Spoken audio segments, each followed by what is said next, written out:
Watch on, man, you know Sky are the lyrical magician attack, you know. And today me I encourage all of my sports lovers them to go up on YouTube and like one page named Sports Frenzy because them are going to provide you with the latest football, basketball and track and field, etc.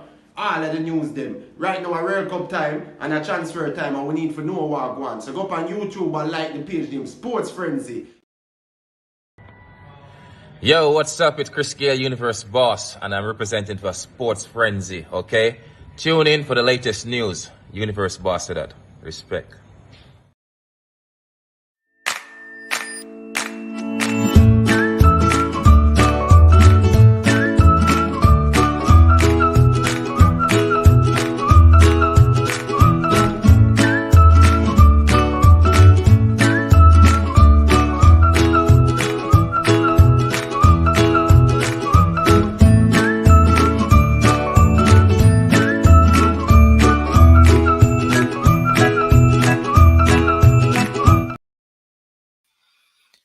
Welcome everyone. Welcome to the Sports Frenzy podcast, another World Cup Sports Frenzy podcast. And I'm your host, Levon. Yeah, I know that you've become accustomed to Josh hosting the World Cup shows, but here I am with you guys tonight, and I hope that everyone is in good stead and everyone is feeling good just as I am. I mean, the World Cup action today was just edgy, nerve-wracking, and I enjoyed every bit of it. Um, Before going any further, our World Cup videos. All our podcasts for the World Cup is brought to you by Let's Care Medical. Ensure that you visit them at their three locations in Santa Cruz, Montego Bay, and of course Mandeville. A big up to all them as always, man. They've been on board since World Championships and all of that. So the man behind the scenes, man who's behind Let's Care Medical, shakes big up yourself and we're the boss. Respect, man, always. And I'm going to now be joined by the man who see this man, I call this man the goat guru, you know. And this man is like the goat guru when it comes down to certain decisions in regards to football. I'm talking about none other than Mr. Am himself. Welcome, boss. Welcome. You're muted. Yeah, sorry about that. Thanks for having me, Levon, and thanks for always giving me that big reputation in terms of being a guru. And pleasant good evening to all the viewers. All right, boss. I'm sure that just as I am excited, I'm sure you were treated to some exciting nerve wracking. I mean, I wouldn't love to be a Polish footballer or part of a coaching staff today, just like I wouldn't want to be a part of that Mexican coaching staff or be out there on the field for them. But even before that, I wouldn't want to be a Tunisian player either, just like I would want to be a Aussie player. But I mean, that's where we're going to start off because that's where a lot of shock came early out. And there's this one particular fella. For some reason or the other, this man just going around beating up his chest, yapping about Denmark, this Denmark, that. As if, come on, bro. All of us predicted Denmark to actually make it out of this group. Everybody basically had Denmark along with Friends. France being the top two. Yes, some might have said that Denmark would have topped the group, but it's neither here nor there. The fact of the matter is that everybody had Denmark making it out of the group. However, they went into this World Cup and they underperformed badly. We never saw this coming and we never expected this because first off, we look at Denmark, they breeze through qualifiers. Otherwise, some of the host nation who automatically gets up by in Qatar. Denmark were actually the first team to qualify for the World Cup. So when we take that into consideration, you have to look at it from a standpoint that there's no way this team could just breeze through qualifiers. And as Am and I was talking backstage, it wasn't until basically the final game of qualification they conceded a goal. So people are trying to push across this narrative as if, oh, they weren't playing any good football, oh, they are dependent on Ericsson. Oh, shut the hell up. Ericsson wasn't available for a long part of that process, and this team played for Christian Eriksen. So I don't know how comes it becomes a Christian Eriksen team per se, but I just can't see the argument, and it makes no sense. So what say you, Mr. Am? Totally concur with you, Levon. As you mentioned rightfully, when Ericsson got injured, or well, when he had a life-threatening experience at European Championships, remember that everybody expected Denmark to fall in that tournament, and they got all the way. They were on the cusp of making it to the European finals, almost doing what they had done all the way back in 1992 when that unfancy team led by Peter Schmeichel, Kasper's dad, won the tournament proper. So this narrative, as you said, that is being pushed on social media, it's erroneous at best, disingenuous even. Also, when they started the World Cup qualifiers, Ericsson wasn't available. And as you said, they played 5 games without him and they won all 5. And they were impregnable. They did not concede and they did not look in trouble at all. Yes, he is their most storied player of this generation, but it's a good team that came to Qatar with high expectations. Some persons were tipping them, not just on this platform, but on several platforms across the world, that they could make a potential deep run into the tournament. Hasn't panned out. We, on this program, had looked at some of the issues that plague the team, and we all agreed that the reference point up front was one that had issues. The likes of Cornelius, Brathwaite, Dahlberg. It's basically almost a merry-go-round as to who the coach Holman used up front. Last night we even figured that since they were so short of ideas, that they probably could have employed a false nine instead of going with a nominal centre forward. Because when you look at it, Levon, quickly, just to bring the viewers up to speed as to what exactly was playing in this team, the likes of Pulso, we know he has gone off the boil, injury prone now at Leipzig, basically uh, a big part player. When a few seasons ago he was one of the vital cogs in that Leipzig machine. When you look at Dahlberg, you mentioned it last night. Since Ajax, he has gone off the ball. Dahlberg has scored 1 goal, viewers, in 13 months of action. Cornelius hasn't hit the straps either. Brathwaite, we know about him. Did well at Leganes in partnership with En-Nesyri. Went to Barcelona. That was a bridge too far for him. So they are a solid team, but a team that totally underwhelmed. And their big issue coming into the championship, and so it panned out, was the lack of cutting edge in the final third. I think they played 3 games, and we agree, Levon. When you play in the World Cup, you can't afford to have 2 bad games. You might get away with 1 bad one, but to have 2 bad games, it is one too many. When you look at the first game, they were underwhelming against what you consider to be a plucky but weak Tunisian outfit. They were brave against France, but France had lost twice to them in the calendar year, and you figure that it would have been a touch too much to expect Denmark to get a third one over the reigning world champions. And in this game, which was supposed to be do or die, they were just flat. They tried to bring the game to Australia. They didn't get the early goal. And then, as you expected, Australia would have had at least one chance. And on the counter attack, the Australians played it perfectly. I think kudos also to Graham Arnold, Levon. So while we are here dissecting what went wrong with the Danes, I think special mention to Graham Arnold, the coach of Australia, and also his charges. Because when you look at the fact that these players are almost also runs, in terms of some of them are journeymen and they were playing without what you'd consider to be, or who you consider to be, their talismanic figure in Adam Hrstic, who plays for Verona. Injury prone, has played sparingly in the tournament, and he hasn't been important, dare I say, in their getting into the knockout stages. So I think while we are here looking at what went wrong with Denmark, I think, as always, we on this platform always like to give the lesser fancied teams their fair due, and I think they did very well to come out of this group, because, as you said, rightfully, Levon, no one, not even the staunchest Australian supporter, and that particular person who's driving this narrative, he himself freely admits that he had selected Denmark to exit the group. Not necessarily to make a long run as others, but definitely to exit the group. So the thing is, they were tipped, they were favorites, they underwhelmed, and they got what they deserve. Because when you look at the team, if you aren't able to score more than 1 goal, and this goal came from a set piece from Christensen, then you are really, really playing with danger. And I believe you just summed up everything I was about to say, because, all right, as we were on the show last night, I called for a few of these players to actually start. You and I called for Scov Olsen to come back into the mixer. For I also Lindstrom to play mentioned from the start. I also mentioned this guy right here, Yes, Matias Yenso and from there he was Brentford. starting. But here's what the problem that I had with this team.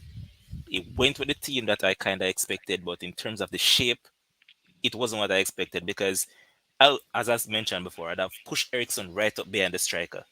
Brathwaite, as I said, wouldn't be my choice. I would have went with Damsgaard instead to just give me that extra pace up top so he could cause trouble in that Aussie defense, knowing that Harry Suter, yeah, Suter has been decent at Stoke. Um, his partner, what's his name again, man? Kyle Rolls. I think he plays for, I think it's Arts, if I'm Yes, not yes, plays, mistaken. yes, he plays for Hearts in the Scottish Premier League. He has been doing decent because it's a team that I've been paying keen interest to. I like what they're doing as well, so I kind of watch them at times. But the thing is that you look at the pace of this team. Nobody can tell me that Denmark wasn't good enough to beat Australia, to beat Tunisia. Come on, man.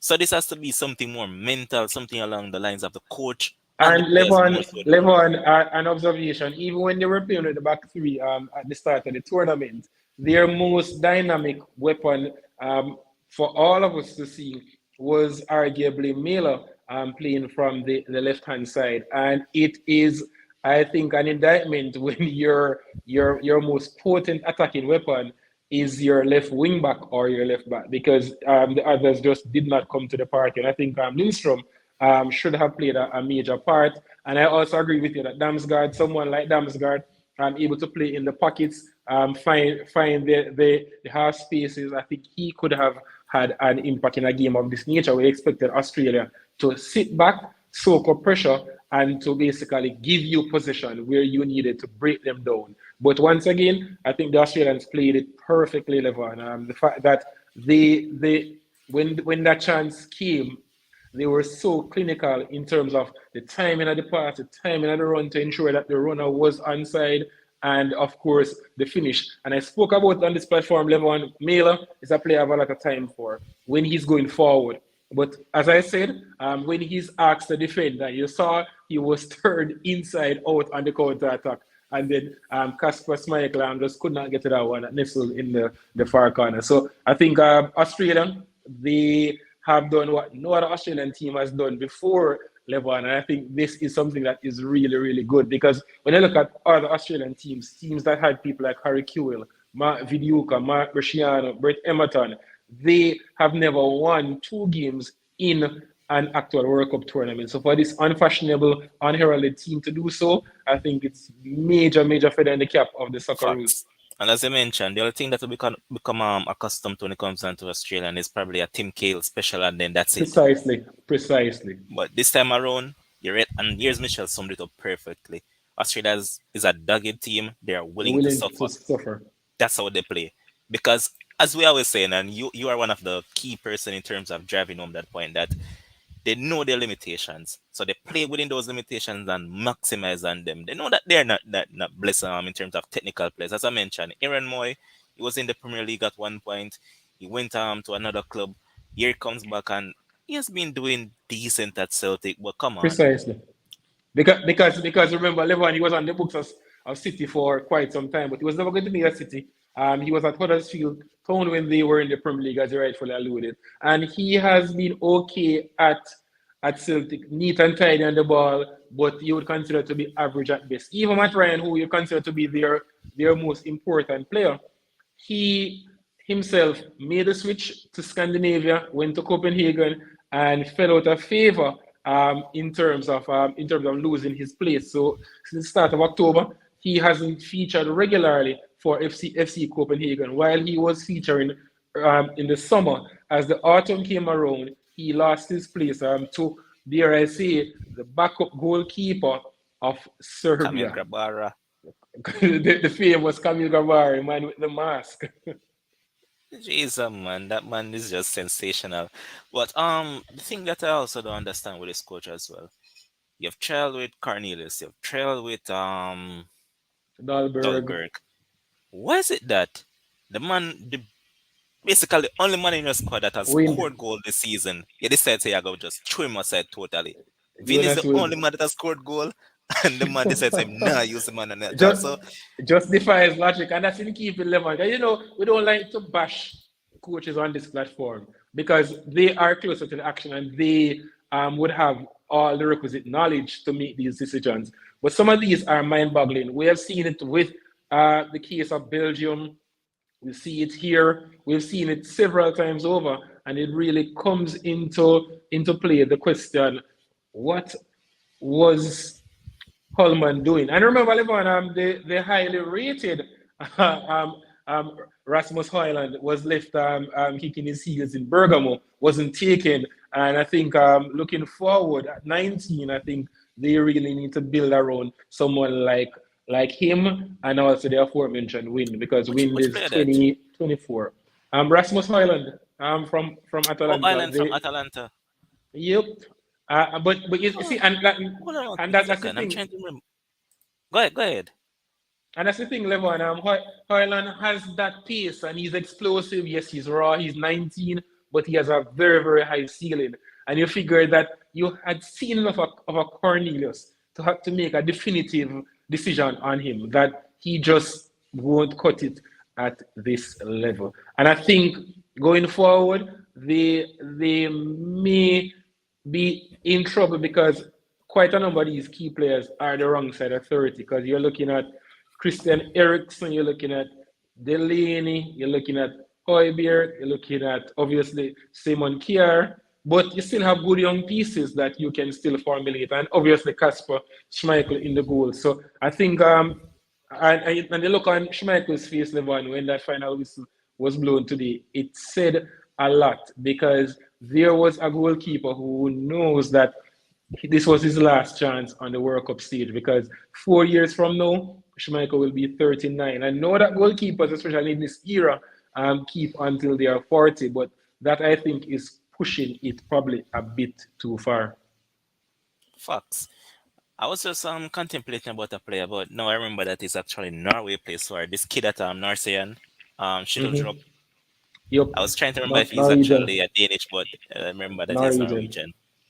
But yeah, I think they need to just go back to the drawing board, come through with the talents because come on, man, they do have talents. When we look at Copenhagen and we see that players coming through, Michelin to an extent, even though yeah, Michelin is mainly dominated by Brazilians in a sense, but Yes, that's true. That's a feeding, as a breeding ground for Brazilians yep, who are trying to make the move eventually into one of the European top five leagues. But they have good young pieces. Highland, as I mentioned, Lindstrom, who we keep on talking up on this platform. Christensen is still only 26. So I think going forward, while they will lose a number of key elements to the team, I think they have enough talent to start building towards 2026. I agree totally.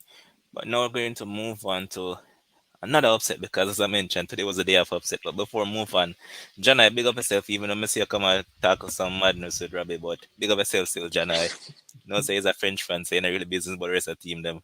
Elton, big up yourself, see, man. Yes, Elton saying it as well. Denmark's failure shocked me still. I had them winning the zone.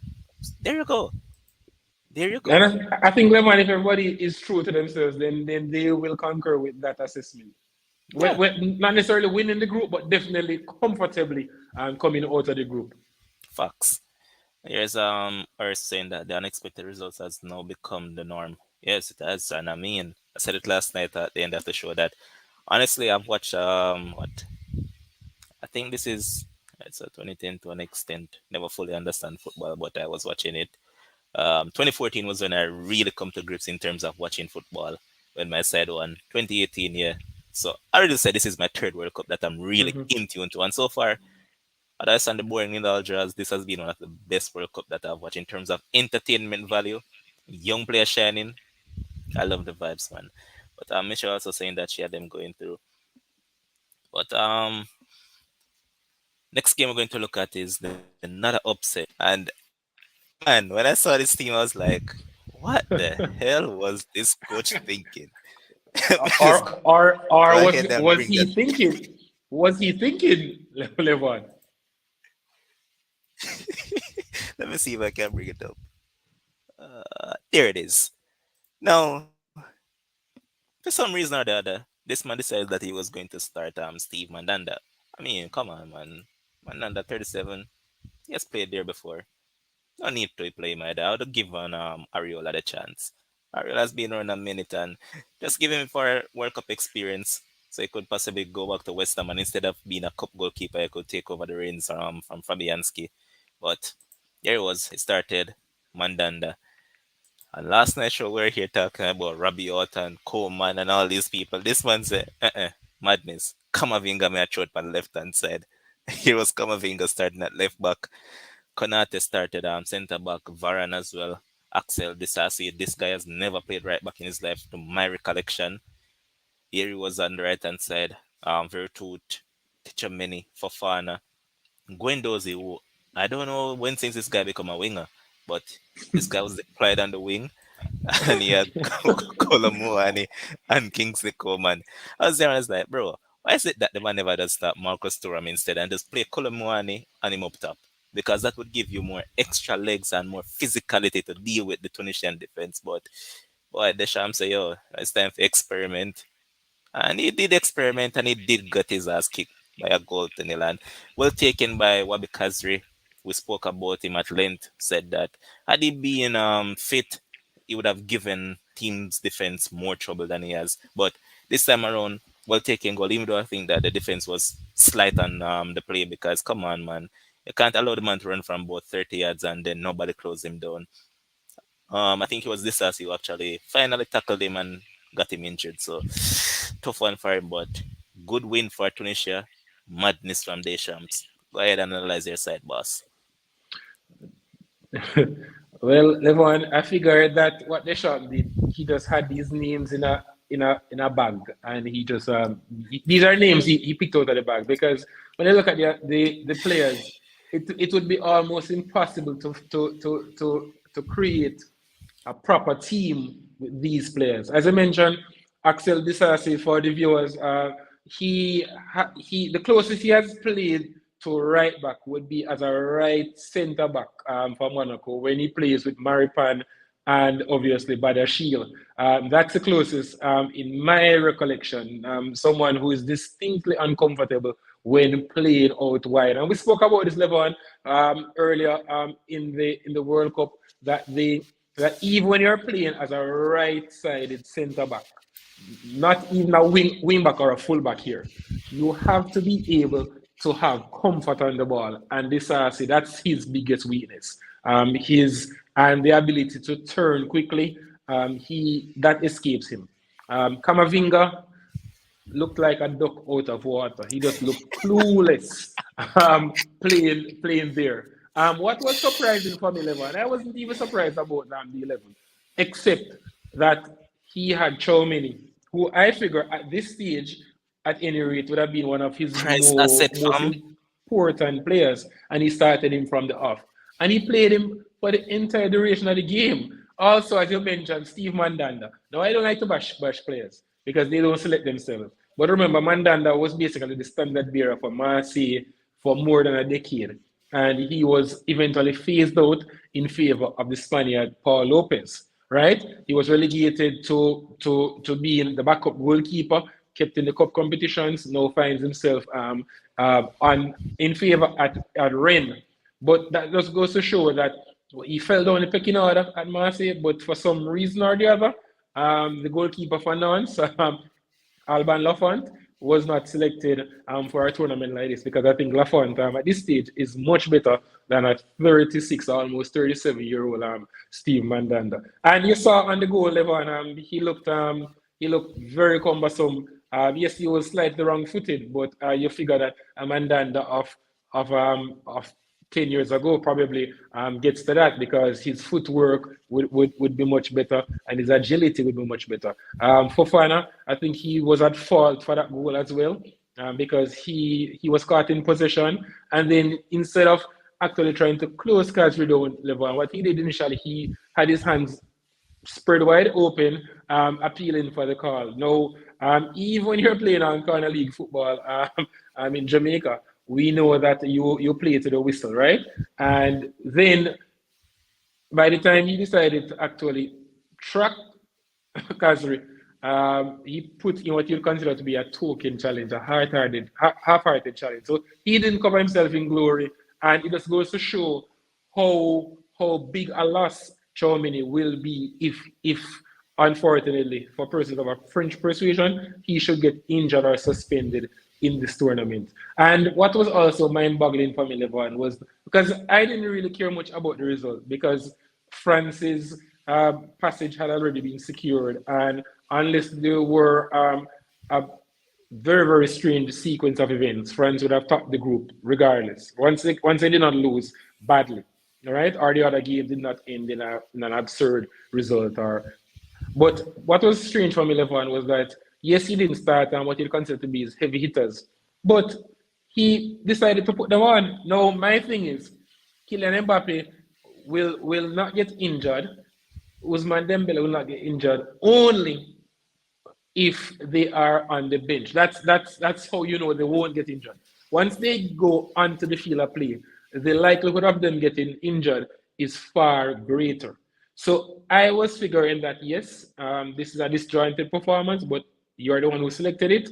I think this is asking too much to put these players in. You understand, because we've seen this time and time again, Levon, where coaches, managers, at club teams, they put in what you consider to be squad players, right? Like cup competitions. Let's say third one of the FA Cup. It's not going well, and you put on what you consider to be some of your better players to try to influence the result. But that's in a knockout situation.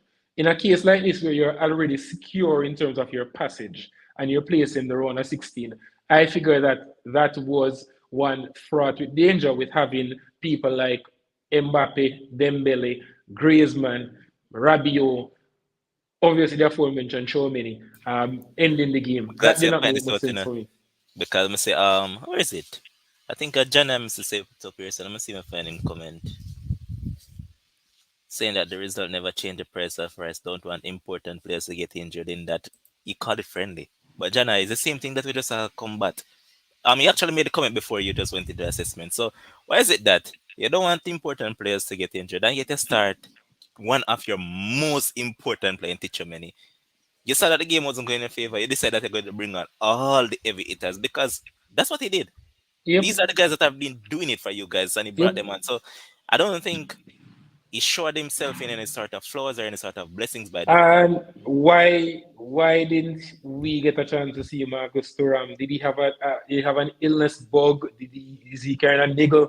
Like it just defied logic because a game like this, you figure that and the formation as you mentioned, it was just haphazard, and I think it did not help Colomuani because I think he's much better because I saw persons on Facebook, probably persons who have not seen him before. But he's a very good young talent. Did very very well at FC Nantes last season, Yep. and then is doing very well in the Bundesliga for a player who has just left France. So I think at 23, he's a very good player and one for the future. But I think the fact that the formation and the people around him weren't ones who you consider to be, because Guendouzi and Vertu are the most offensively It's only minded. one creative outlet, and that was Coleman, and that's it.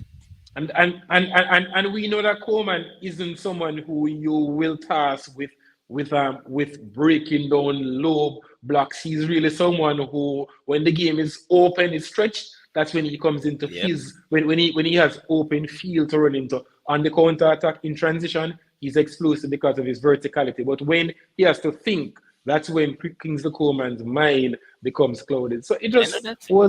it was a very, very, very, very strange jam, Levon.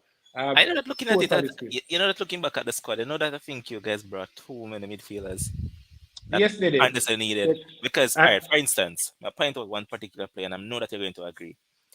When I look at Amin Gori, what he has been doing this season, you can't tell me that this did not take a look on this youth. and even what he did last season, Levon. Because the thing Exactly. is, Guri has been good for some time now. Why didn't Musa Diaby get a chance? There you Like go. it just defies logic. Because I was thinking that Musa Diaby had a very strong case to be in the initial group. Now you lose. As a matter of fact, talking about it, that man could have challenged for a starting berth. Precisely, because the thing is, yes, at his best, Dembele is a starter. But Dembele Yep. is inconsistent, and that's why at 25 we're still having this conversation about Usman Dembele.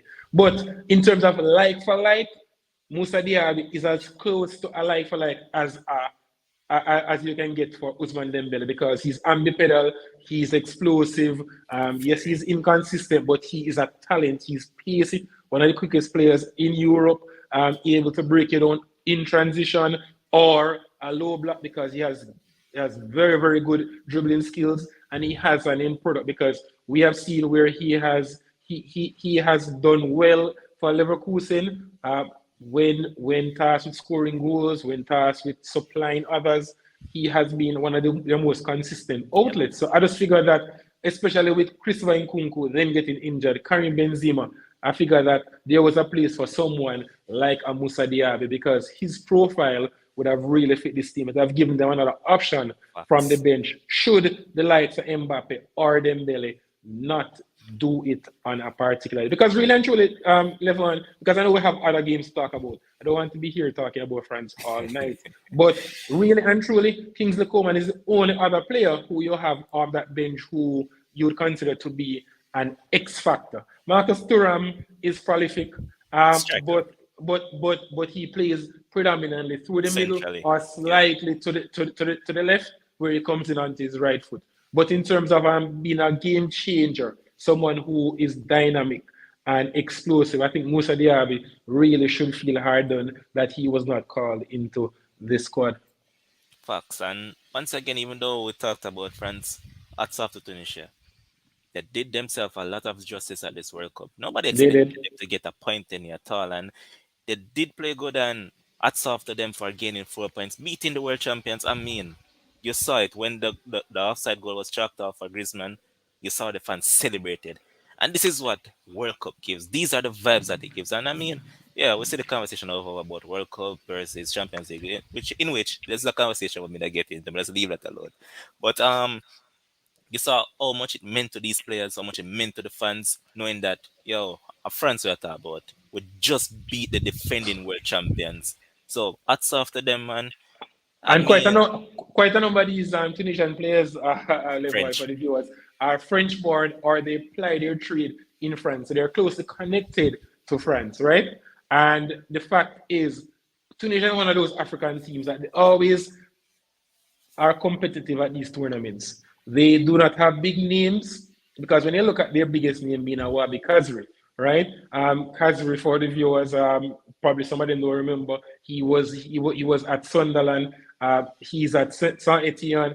Someone who has done well, has had a good career, but he's not the biggest name or someone who you will remember 10, 15 years from now. But Tunisia is a team that they embody team spirit and they work for each other. And it was good that they ended up with 4 points because many persons would have figured that they would have left the tournament without a point. Yeah, but Kasri, he's no longer at Saint Etienne. He's at Oh, Montpellier. we went to yes, he went to Montpellier because he has been at Saint Etienne for so long. Yes, and at Montpellier, I think at 31, injuries have because he's a good player and he is one of those players level that and we have spoken about this before. In terms of some teams are able to absorb injuries to some players, but some players they are so important, like a Tim Cahill to Australia, like you alluded to in recent vintage. Kazri is the same. He brings so much. The threat from dead ball, the, the goal scoring, the ability in the final third to find that pass. I think, and then it's a team that is devoid of creativity. So when they lose someone like Kazri or Kazri is there and he isn't 100%, for them to leave the tournament with 4 points and without being embarrassing in any of these games and with coming so close to actually making the round of 16, I think kudos to the entire Tunisian staff. Facts. And Pepe, German, I'm not sure exactly what is happening. What I would suggest you guys do, ensure that you click on the notification bell because I know that sometimes some people say that they don't get a notification that the show has been started, so you could just click it to ensure that yeah everything is going well. But here's Jenna saying that, but guess what? Deschamps always do things we positive about and criticize him, and he always do well. Remember last World Cup, we never confident in him. In 2014, we criticized him a lot. Well, Um, I don't necessarily subscribe to that because in in 2014, not many persons who are in the know would have criticized him because remember, Levon, he was picking up the team after a Raymond Dominich, after a Laurent Blanc, right? We remember the debacle in South Africa in 2010, and then in 2014 they lost to Matt Hummels header against the eventual champions. In 2016, they had so many chances to win the European final. Edir, we know what happened. Portugal won it. So to say that he has been criticized, I think he has had his fair share of critiques because of the style of play, but no one can argue about his success rate because he has been successful. He won one of the Nations League. He was poised to do well in the European Championships, albeit the team had an implosion late on against Switzerland. They conceded two late goals and they lost on penalties. But to say that we have always criticized him, I think that's a tad too much. I think persons have had an issue with his reluctance to play free flowing football. But his football is effective and it's in keeping with how he played the yep. game when he was a player because he was someone who was not necessarily the flashiest, but someone who was very efficient and got the job done. So to say that persons have criticized him, I think we have to put it into context in terms of probably the decision re Benzema, but you have to understand that he himself was coming under pressure, not from the president of the French FA, Noel Legat, to not include Karim Benzema in the aftermath of the Mathieu Valbuena scandal. Alright, I'm going to move on to the next game in which this group swung in many different directions right throughout the entirety of these games, and at one point, Poland was thought they were safe, and then here comes Mexico jumping at the bits, and I think Mexico probably have themselves to beat in terms of not team qualifying because they did get chances, multiple chances, and I mean in the next game, which we will eventually talk about, but Poland were just flat, lackadaisical. They just look disinterested, and I would have loved if they just get their asses kicked out of the World Cup. But Mexico, Saudi Arabia. I was actually rooting for Saudi Arabia now because a Saudi victory would have sent the cat among the pigeons, even though we're not talking about cricket. But I mean, I personally I like what I've seen from the Saudis at this World Cup. They've played some very good football, and even in this game itself, they got opportunities, but once again, they never converted them. And it leads you to ask the question: how is it that they were so turned up in terms of it's like it was a whole different volume inside their head when they played against Argentina. But you realize in the subsequent games against Poland, before Poland, even when Poland went up 2-0, the Saudis got multiple chances after that. Before they got multiple chances, but once again, the captain missed quite a few opportunities. The same guy who scored in the previous game against Argentina missed quite a few opportunities. And their number nine, I'm currently forgetting his name, but he also got a lot of opportunities and also missed. So when you look at it, just the same today, initially before Mexico scored, Saudi Arabia got chances. They didn't take them. Mexico came roaring and they got two goals. But once again, it comes back down to certain things that we have discussed. And last night, before I think you had left, but I spoke to Bones about it a bit that Martina has been rightfully sacked because they sack him right now. So he has been rightfully sacked. Reason being, we have seen what Villa has done, and people might say, "Oh, he has been to World Cup before and never done it." Come on, the guy's scoring. You look at Jimenez. Jimenez is injury prone, brother. The same Chicarito that is over there at MLS, he's still scoring. We spoke about their leading goal scorer, Santiago Jimenez. There's no way to tell me that the most informed player you're going to leave at home. Linus, if there's one thing that may keep on talking about, X Factor. There's no way you leave an X Factor at their home to sit on the couch. And then, okay, you done all of that. When you look at the team selections right throughout, it does leave a scratch in your head. Mr. Man bench Alvarez at times, the same man that we spoke about that we expected to start in Andres Guadardo. I mean, he's not the same as he once was. But come on, we'll say a 37 Atiba Hutchinson. Well, not even 30 yet. I think he's 39. 39. Yes, he'll be Atiba 40 in Hutchinson. February. Exactly, starting games. We look at Otamendi. All boy same way, starting games. Is that a case as if Guardado is this attacking player? He has remodeled his game and he's not playing this as a defensive midfielder, if you ask me. So why is it that you didn't allow the team to really express themselves enough? And yeah, they finally scored, in which hats off to them, and that goal by Chavez, good goal as well. But separate and apart from that, his team selections left a lot to be desired, man, and I think it's the right decision by them to sack him. What say you? Totally agree, Levon. He really dug himself a hole by not selecting Santiago Jimenez, by not bringing Diego Lainez. Then you really were asking for trouble. For not going back to the well to bring a Carlos Vela or a Chicharito, for continually selecting a Funes Mori, who at this level not going to cut it. Has never looked the part. Yes, he is prolific in the Mexican League, but that's where the buck should stop for him.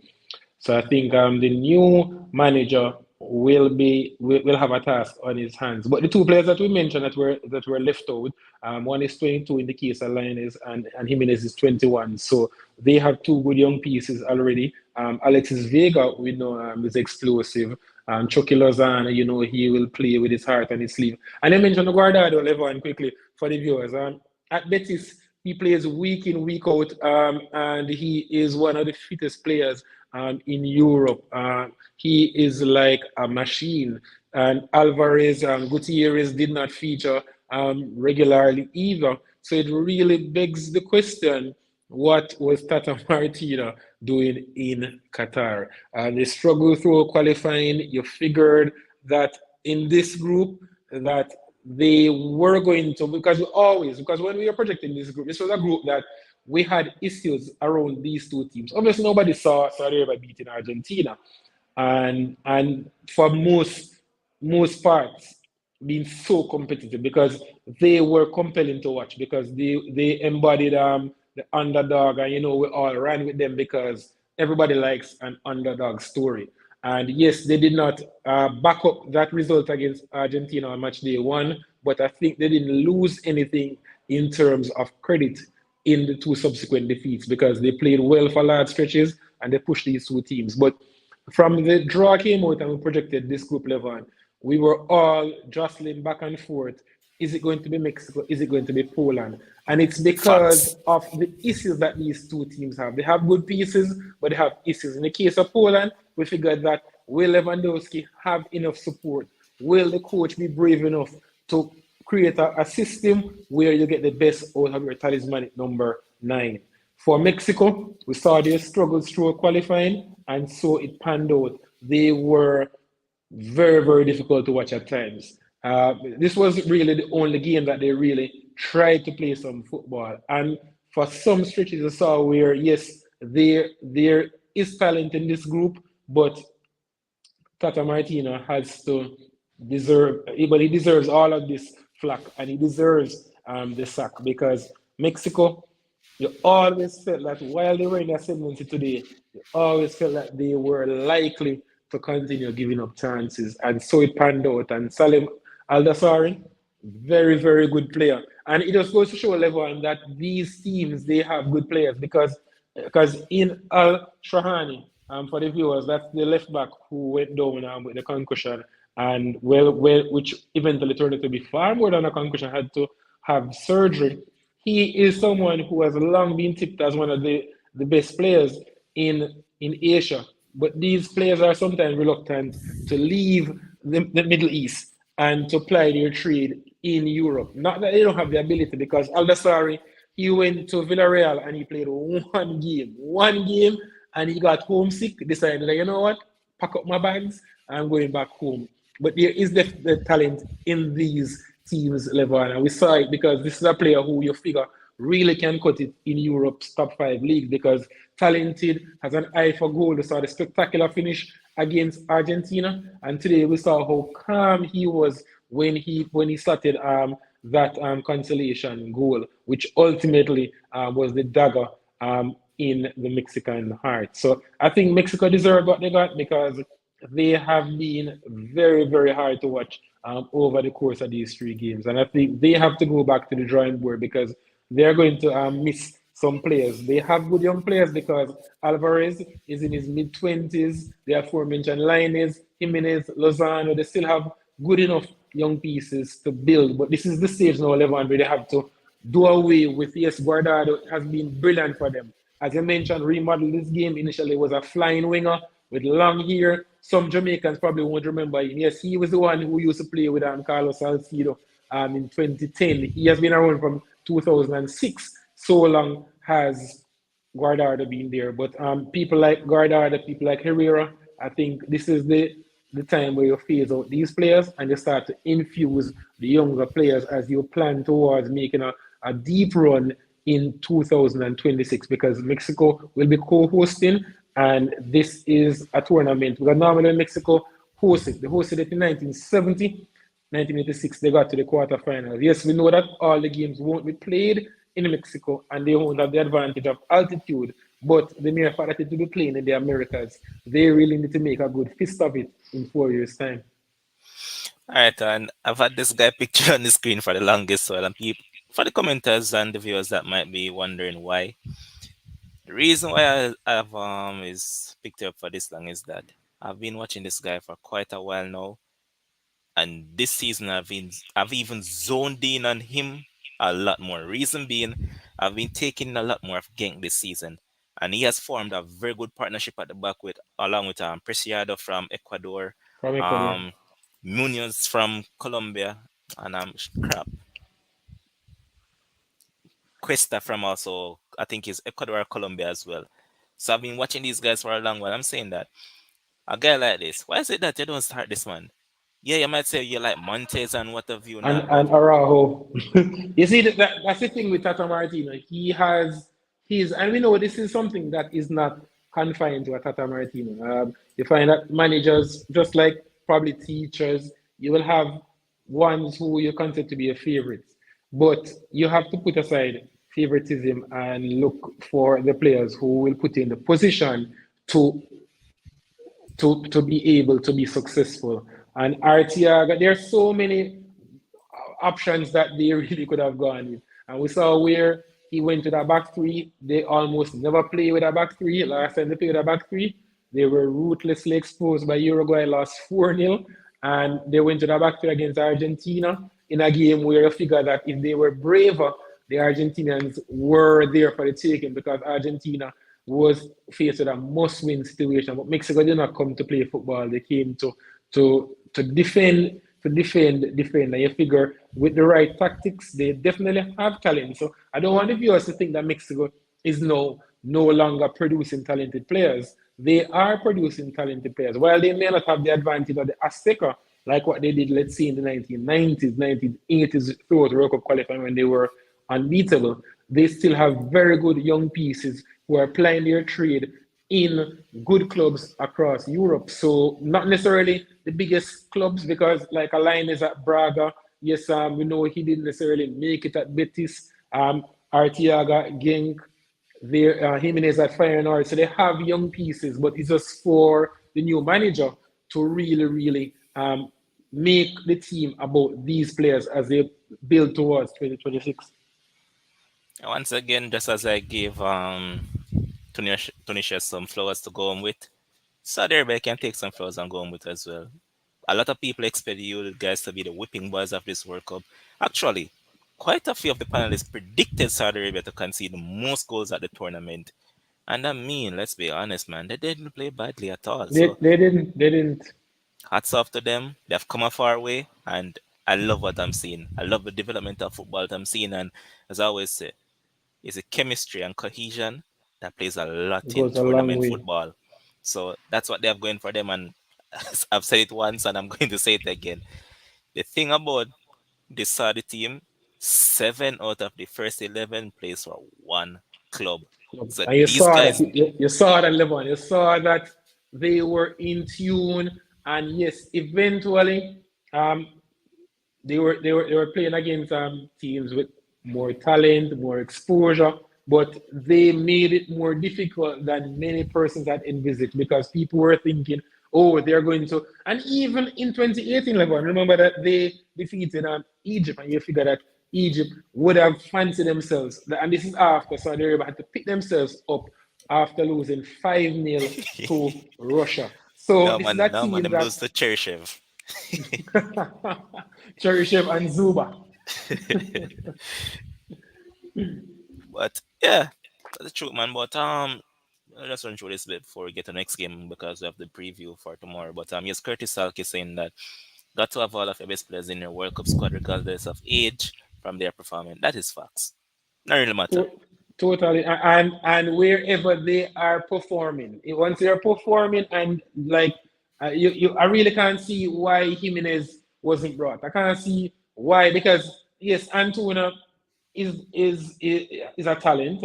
Young, he's raw, he's pacey, but I can't see why Linus could make the squad. Alvarado, I don't think he's better than Linus, but it's an argument for another day because I know we have the other teams to look at. But Mexico does have good young pieces, so I don't want people to think that, oh, let's write Mexico off at our peril, because once they build properly, and Mexico is always going to produce talent because they are a passionate country when it comes down to football, and I expect them to do well in 2026, because whenever the World Cup is held in the Americas, in Latin America, Mexico tends to do better than Yep. anywhere else. And now we go over to another game that was roller coaster. That is the Argentina game against Poland. First off, the gods of football did their job. That was never a penalty. No day of the week. Not even when the close head, that was never a penalty. Messi already headed the ball, well, cleared the ball. That wasn't even header. Messi cleared the ball, and then the follow through of Chesney caught him. And I was like, why is this guy messing up this? Because it was just last night that I praised the officiating now, because I said that for most part, even though I criticize them a lot, they have been quite decent. But here comes this fella. Bad call. That's how football work. Chesney saved the penalty. Second penalty save of the World Cup. Good for him. But I just think that Poland never came to play football. Based on their setup itself, they didn't come to play football because it was just Lewandowski up there against 4 to 5 defenders at once. What can he do? Nothing.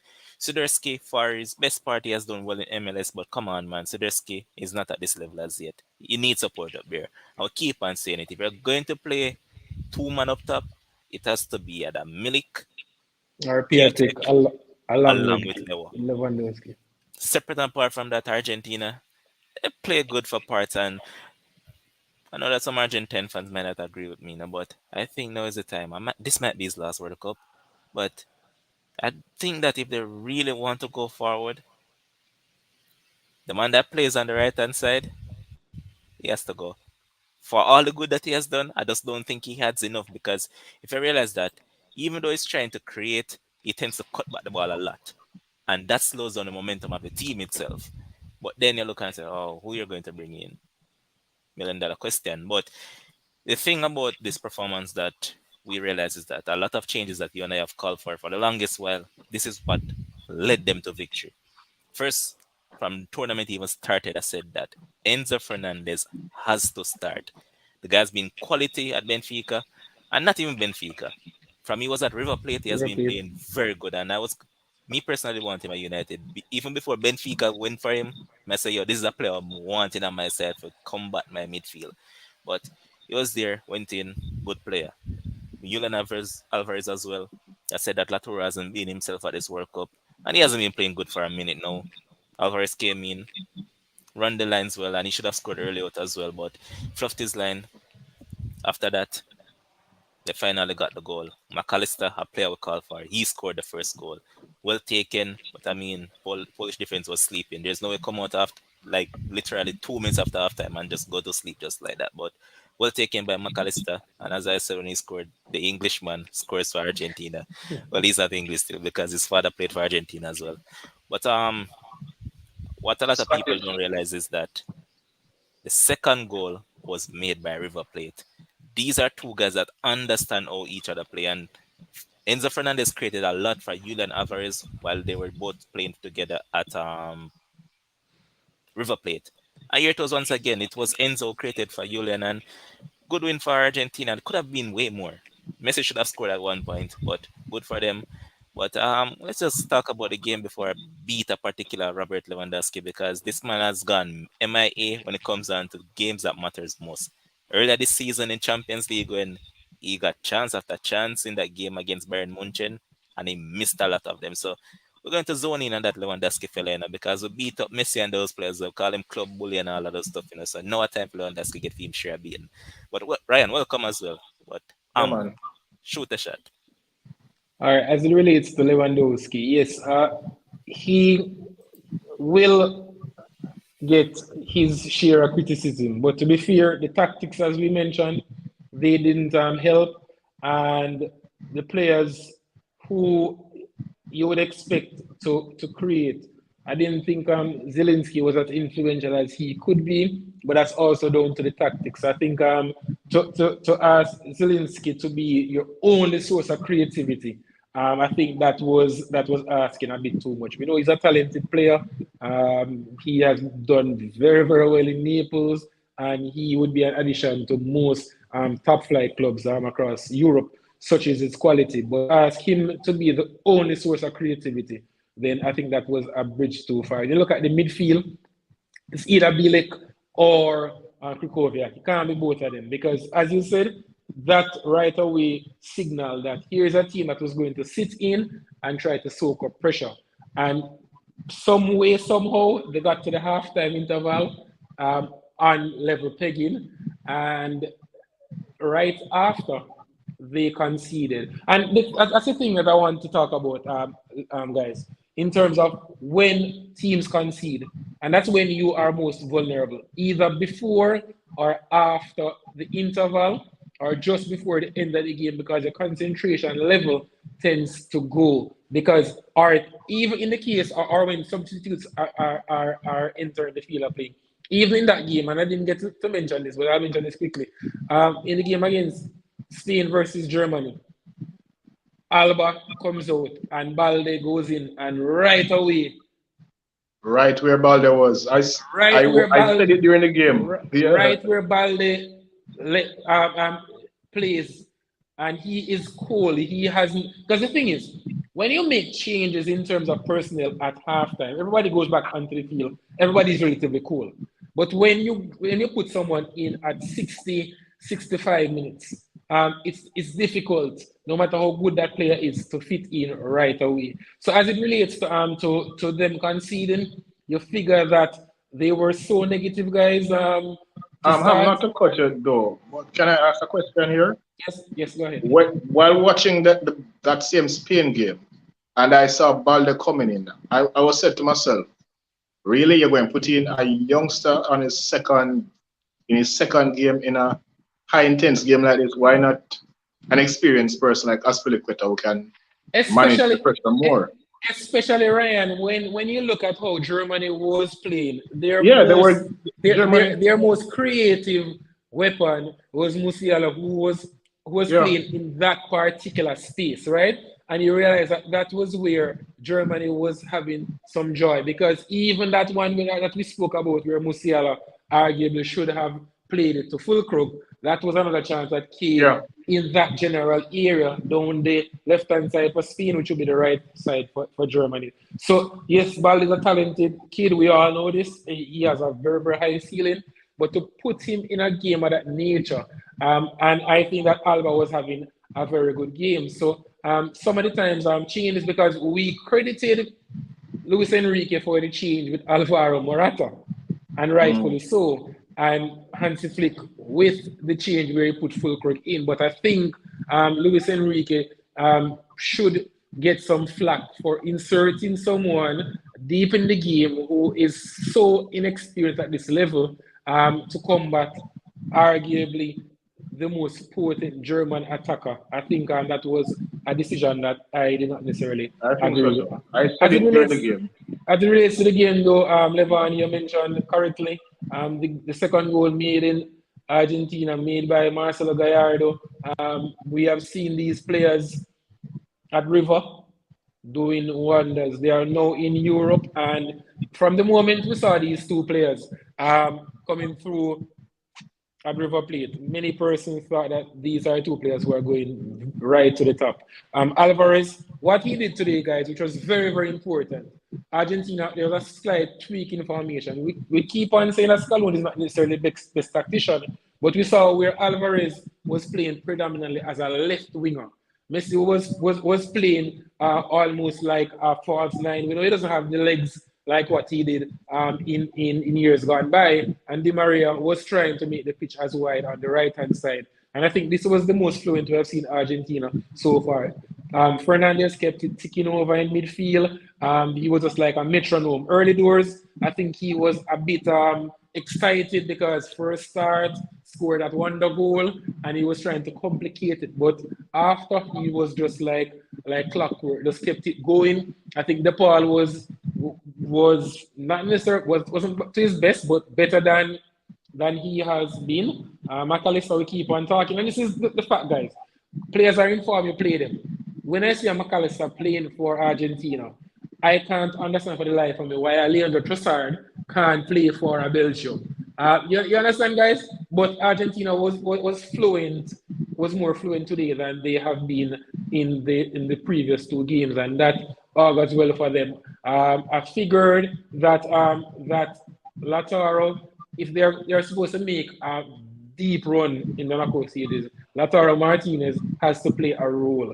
Because when you look at that team, you figure that they are short of a predator. And even Lautaro, he isn't the most clinical striker, because we see him week in, week out. And that's the big argument. That's the big question mark beside his name. But as it relates to this particular squad and its composition, you figure that Lautaro is the most natural finisher, Messi aside. And Messi isn't the finisher that he once was, because, you know, he plays deep, he plays further from the goal. And as you mentioned, Levon, that penalty, it was not a penalty. But the thing is, and this is my issue with VAR, the moment you get to slow something down and you start to look at it from different angles, you start to have different theories about it.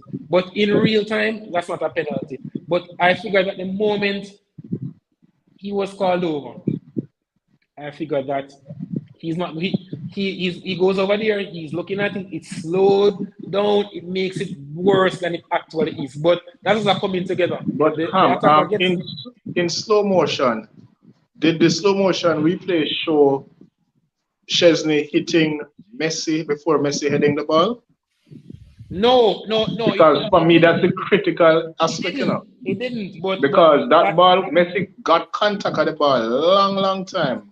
I know, and you could see that even through real time. But the thing about it, Ryan, is that when people get the chance to slow things down, even a tackle, outfield tackle, you see it in real time, it looks like it's a good tackle. And then the moment you slow it down, Levon, and you keep on looking at it from different angles, you start to get different ideas about it. But on the contrary, it's the other way around for me, because initially, in real life time when I saw it, I was saying penalty.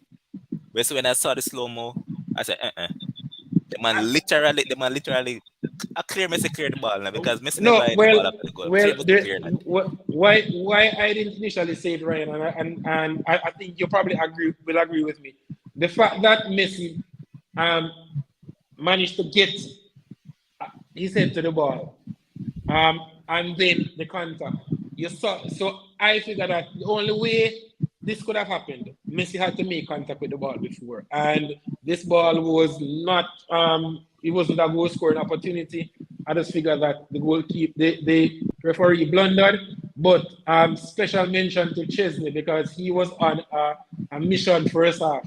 He was on pace to break Tim Howard's World Cup record with all those saves. Some of them were routine saves, but that penalty save, it reminded me of, well, I think this one was more spectacular. The save of Iago Aspas in the penalty shootout of Spain by Akinfeev in 2018, where he used his foot to get it over. But that save today from Chesney, where, remember, he's going full stretch, and then to put his hand up and to get such a big hand up, I think he read it perfectly. It wasn't in the corner, but it was a stunning save. And I think if he continues to keep like this, and they are a bit braver in the knockout stages, they may very well. We know they're hard to watch, guys. They are bland, they are boring, they are just like watching paint dry. But you just figure that if they get Milik on the field, I just think there's more to this Polish team than they're allowing us So you to think say they can about. beat France? I'm As a not saying French that they. supporter?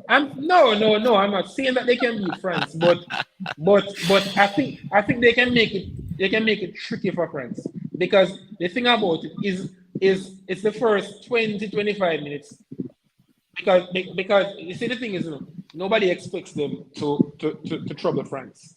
Everybody expects France with their best players to do the business, but if they are brave enough and Yeah, they. that's the thing. No, you don't need to go no further and stop right there because we have seen them in 3 games, and the 3 games that we have seen them, they have been coward. Literally. We saw them against Saudi Arabia, and as I pointed out, Saudi Arabia had a Lewandowski on their team. Poland did. This is the truth. Saudi Arabia outplayed Poland. So Poland has been outplayed in all the games that they have played. So I personally don't see them causing no problem. I like the team, and I think it's the best bunch of guys that they have, but I think the coach is a madman, just like the coach of Denmark. So I don't think they'll actually get the best out of this team, and I don't see them going any further. But Ryan, for you now, Lewandowski, as I pointed out, Barca versus Bayern, big game, missed a plethora of opportunities. I could also point out games for Bayern itself where he got a lot of opportunities, missed them. Do you believe that this guy is a big game player, or is just I'm not gonna take it from him? He's a world-class striker. We can't take that. He's a world-class striker. However, he's not a man that you rely on in those big moments to deliver. All right, let me just break down Lewandowski at the international level. He has 77 goals for Poland. Okay, that's a whole lot at the international level. Last World Cup, I don't think he scored in the last World Cup. This is his first World Cup goal. This is his first? No, man. Yep, First.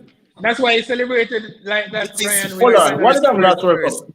he didn't score any. As a matter of fact, he took. Oh, that's he no, took no, that's what I'm saying. He did not He score in took the last World 15 Cup. shots. 15 shots Ryan before he finally scored a World Cup. This Yeah, no, that's that is what I'm scored in saying. this Okay. no, but we're saying this World Cup is the first goal he has ever scored at a World Cup. Oh, yeah, no, that's what I'm saying. The last World Cup, I don't recall him scoring any in that World Cup. Mhm. Oh, I thought you were saying he did not go to the last World Cup, which No. might as well him never go either. Cause yeah, so I mean, he last World Cup no goals. This World Cup got a penalty, high pressure penalty, missed it. If you look at the goals he scores for Poland, they are in qualifiers against smaller teams because when he faced England in the qualifiers, he has faced England in many qualifiers, and I don't recall him scoring. I don't recall him scoring in the last set of qualifiers last year against England either.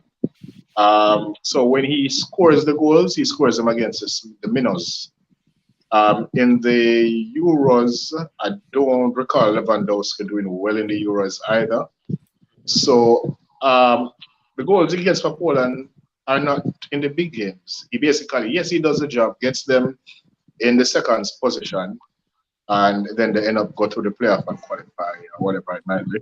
But he does not get them in the big games. Big game was Mexico, he missed.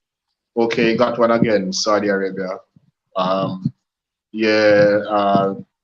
of averages play out, he got a goal, which is expected, but he missed a lot as well. So I would say he's not a big game player. The thing about it, Levon, sorry, just to continue with that, Ryan, because people remember Lewandowski, obviously, for his exploits with Bayern Munich. But if you go back even, Ryan, to his days at Dortmund when he burst onto the scene, people will remember him for that four goal salvo against Real Madrid. In the semi-finals. But even in the finals, in our German final in 2013, he was missing. He didn't necessarily cover himself in glory. Yeah. Ilkay Gundogan, for me, ran the show from a Dortmund perspective. Yeah, and I think Gundogan was the one who stepped up and kicked that penalty as well. Precisely, and you'd have backed Lewandowski. So going back the better part of a decade, this is a player who has always had that question mark. What is his temperament in the big games? The big games. We know he has scored a lot of goals in the Classico against Dortmund, but that's not a good measuring stick because Dortmund. Everybody scored on Dortmund. Anybody That's can the score a point. goal. It's billed as a big game, but Dortmund will score 2, but Bayern Munich was likely to score 5 or 6. All right, so So you're Ryan, totally correct. all right, Ryan, he actually scored against Spain in Euros. Spain. Yeah, that game that ended 1-1. I'm currently looking at it, and let me see in the final group game where they play against Yeah, but how Sweden. many games they played in Euros? 3. 3, and he scored 1. No, he actually scored 3 goals. So they lost 3-2 to Sweden, and he was the one who Yes, he scored scored. both goals. He scored both of them. Oh, but they lost. And that was the last game of the group, I remember. Oh, yeah, that was the one that they threw away. Yeah.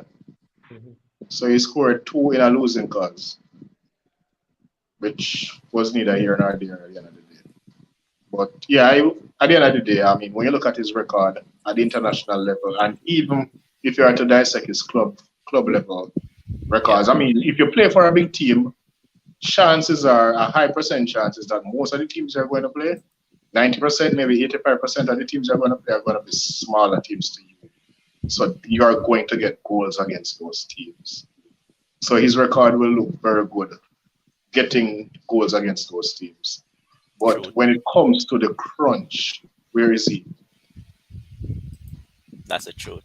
And today he was lost. I saw him he was the outlet and he was trying to dribble and start lose the ball. Like every time the ball go to him and he's trying to hold it up, he loses the ball. So But I mean, in a sense, I wouldn't beat him for today because I mean, even when he was trying to hold it up, there was no runner. So even if he no, had but he never hold the ball for like 5 seconds, even without runners. Yeah, well, you might pull a look a trick here or there, beat a one man or punk whatever. him, yeah, He you did can none of punk that. him, let's say. Because I think it was at one point where I think it was Enzo. He had one of them down the line, and all he had to do was hold out the ball. Yeah, and let He tried to Acuna come dribble. back and take it from him. And then another one through the middle. By the time he get the ball, the defender just take it from him same time. Yep, and I mean, come on, Lewa, you can't have a man like Otamendi a bully you. No way. But let's move on.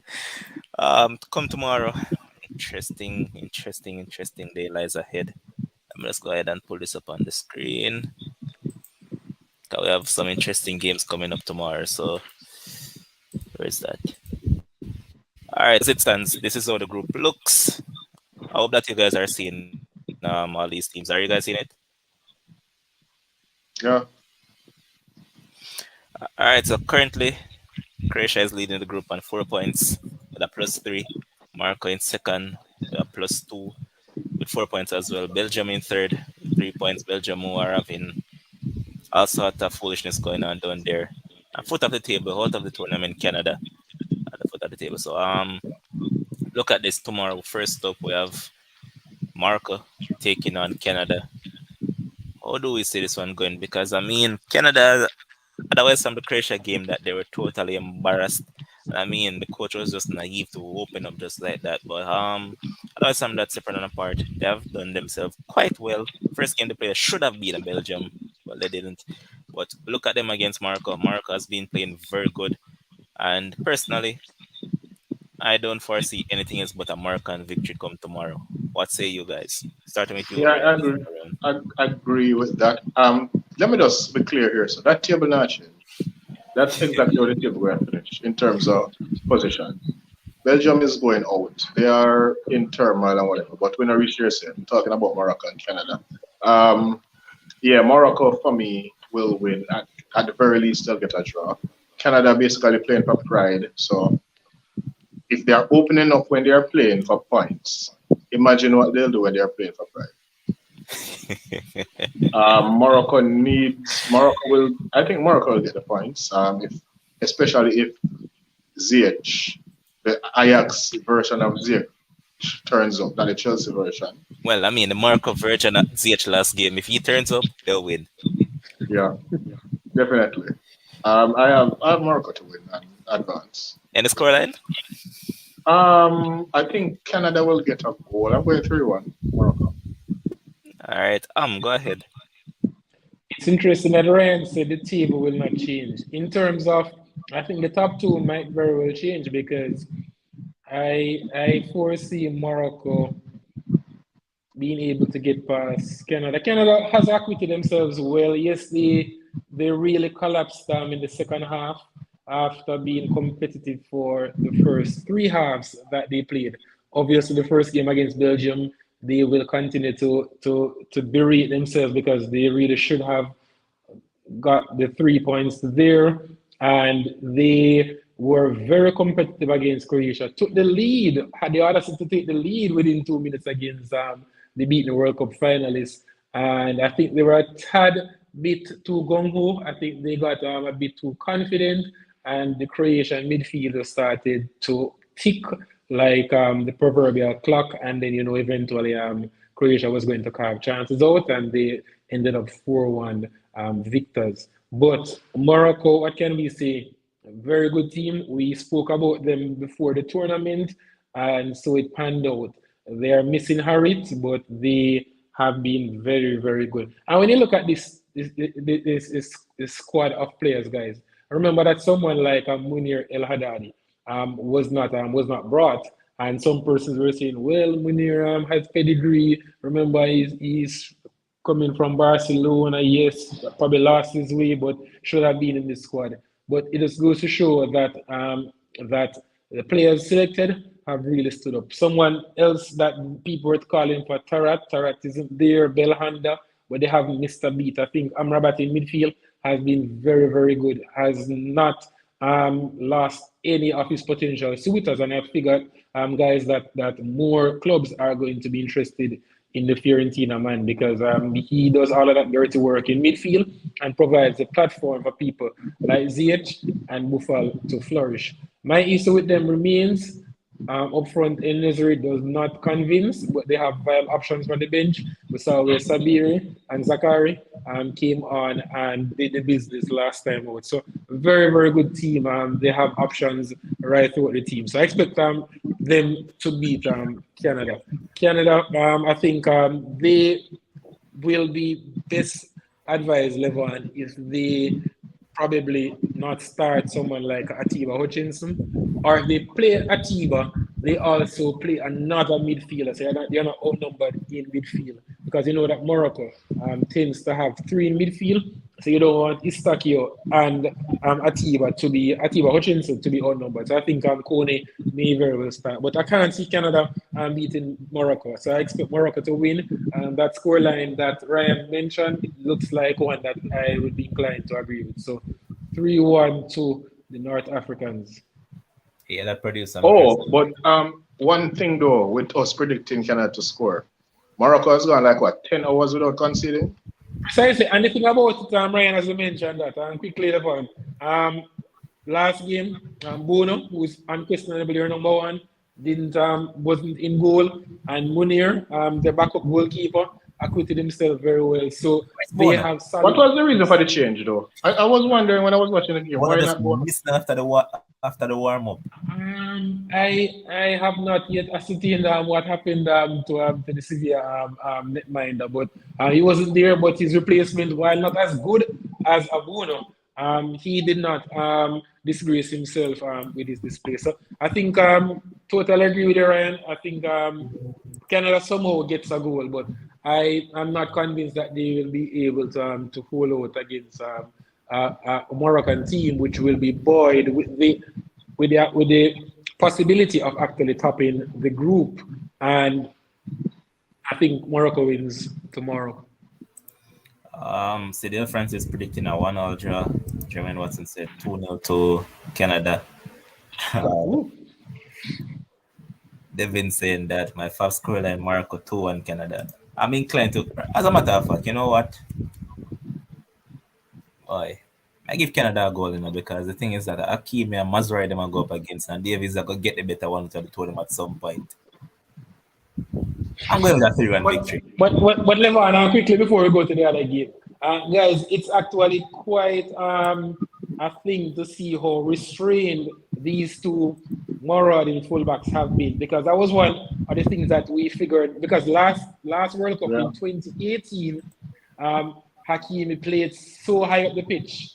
This time around, he has not been as adventurous, and I think this has helped because while Saiz and Aguerd are good individual defenders, you don't want to overcommit against the opposition. So they have picked their spots when they have gone forward, and I think this has helped to have that defensive structure because Amrabat in front of the two aforementioned centre backs, I think that's a solid team, and I think with the brilliance of Ziyech up front, further forward, and the unpredictability, I might say, of a Buffalo, I think they beat Canada and they beat Canada comfortably tomorrow.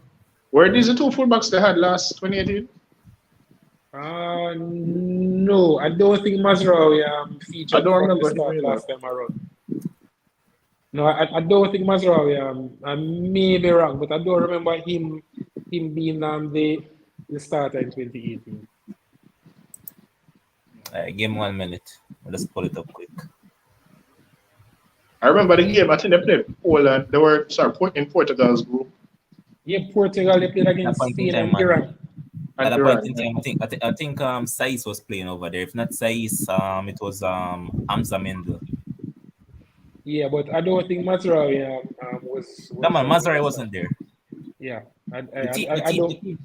As a matter of fact, I don't think it was any of those guys. I think it was the dude. I don't want to pronounce his name wrong, but I think it was Fakal Fajir who was playing somewhere over there along that line.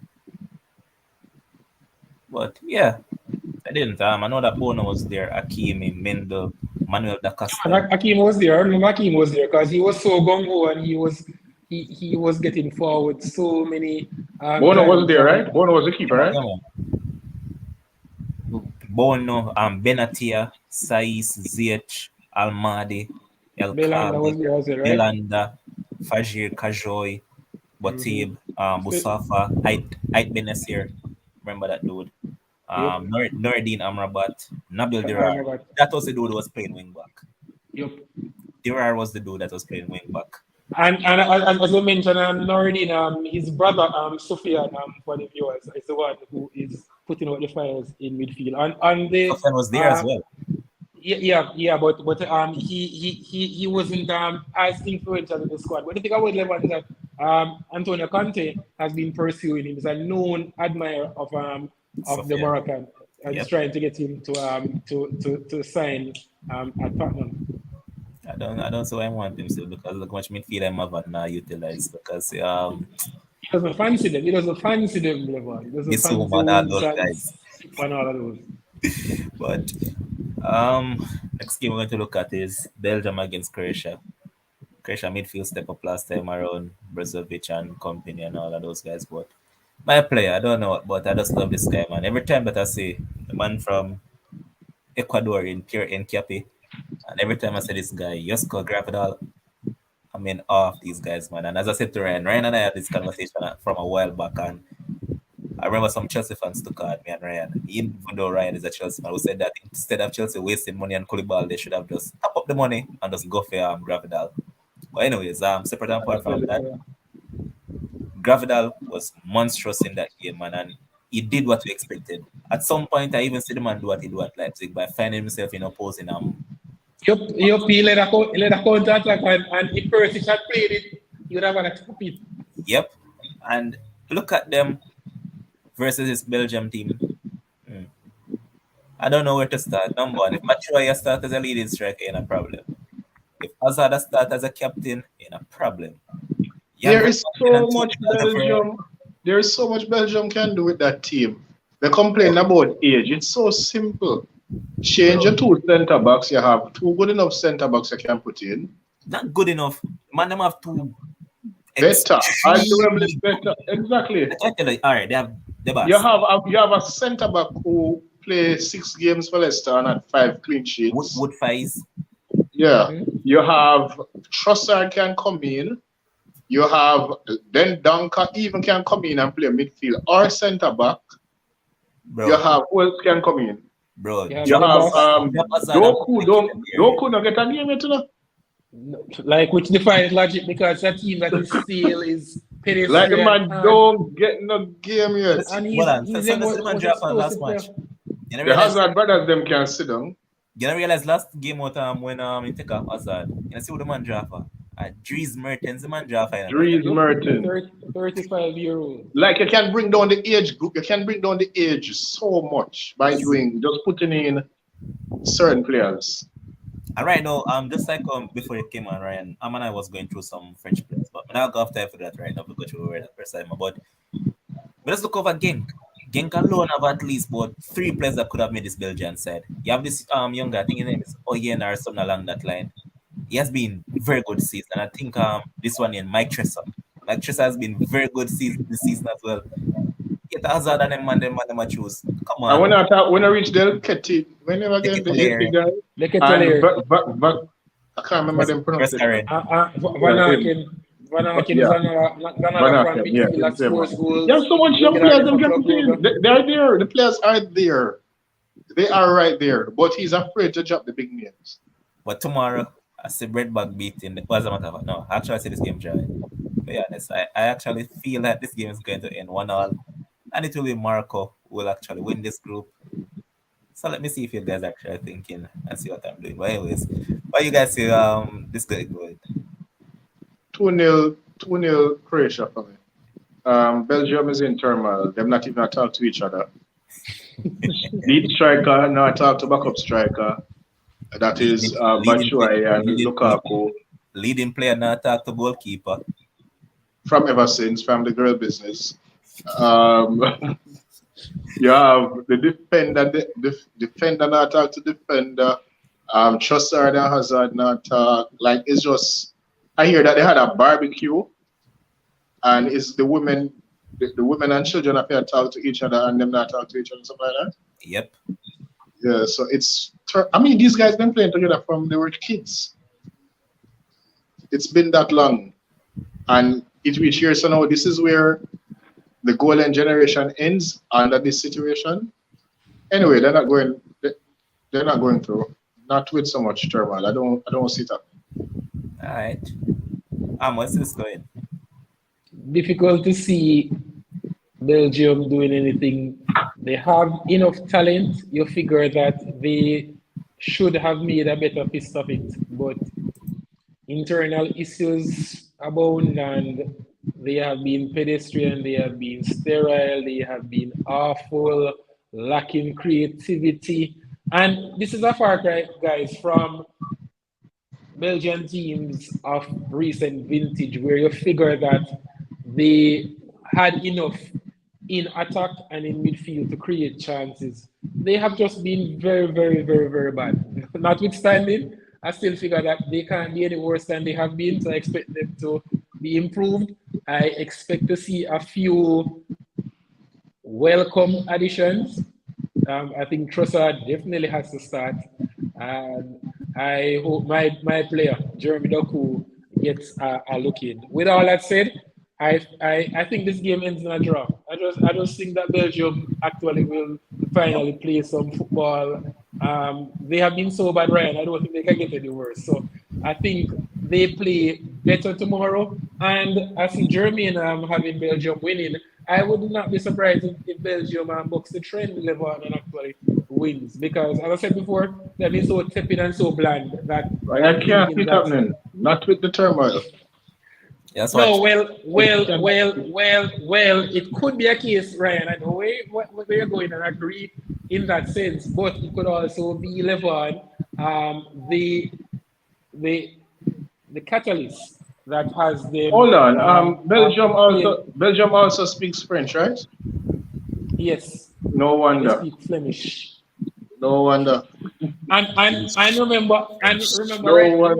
remember, Ryan, they are neighbors to the Dutch, and we know of the regular internal problems. Exactly. Have always had down years where black players don't talk to the white players, all of that nonsense. And now here the Belgians, who you figure would have been a harmonious group. The same blood flow through them. Yes, sir. But Levon, you mentioned how well the Croatian midfield started to play in the second game.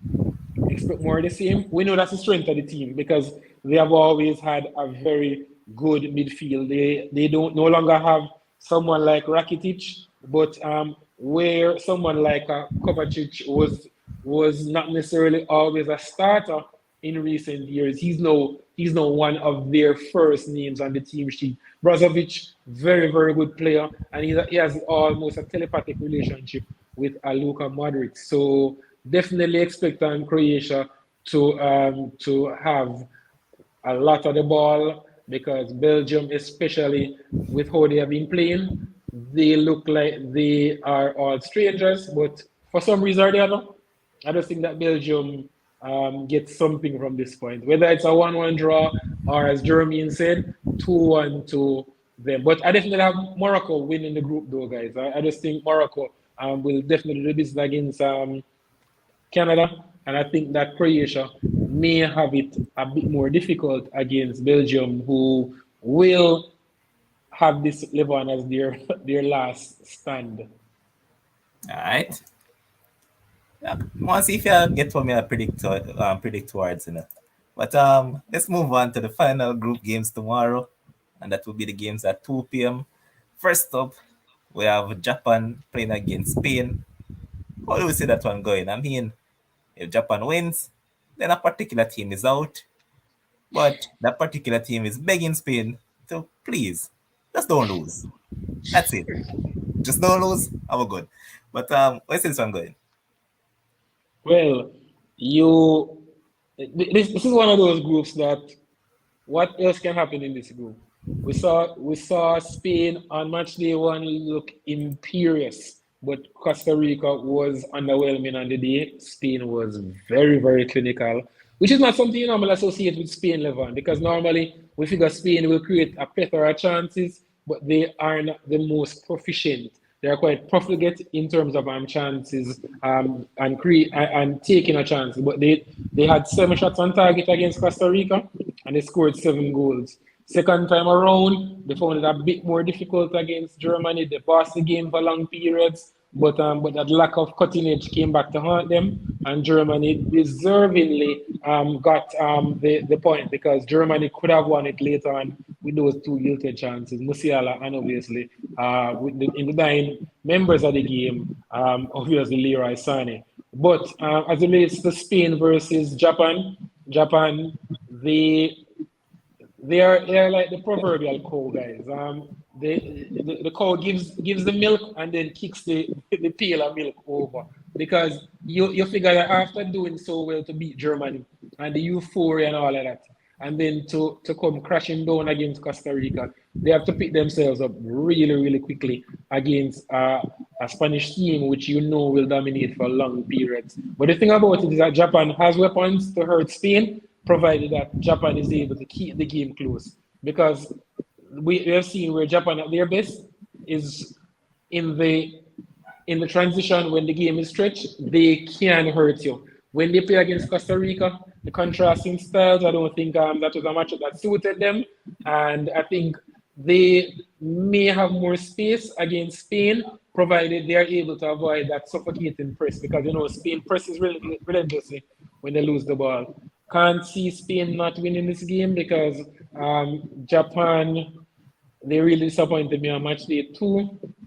Have weapons, but I just think Spain will eventually be a bridge too far for them. So I'm going Spain 2-0 to La Furia Roja. All right, Ryan.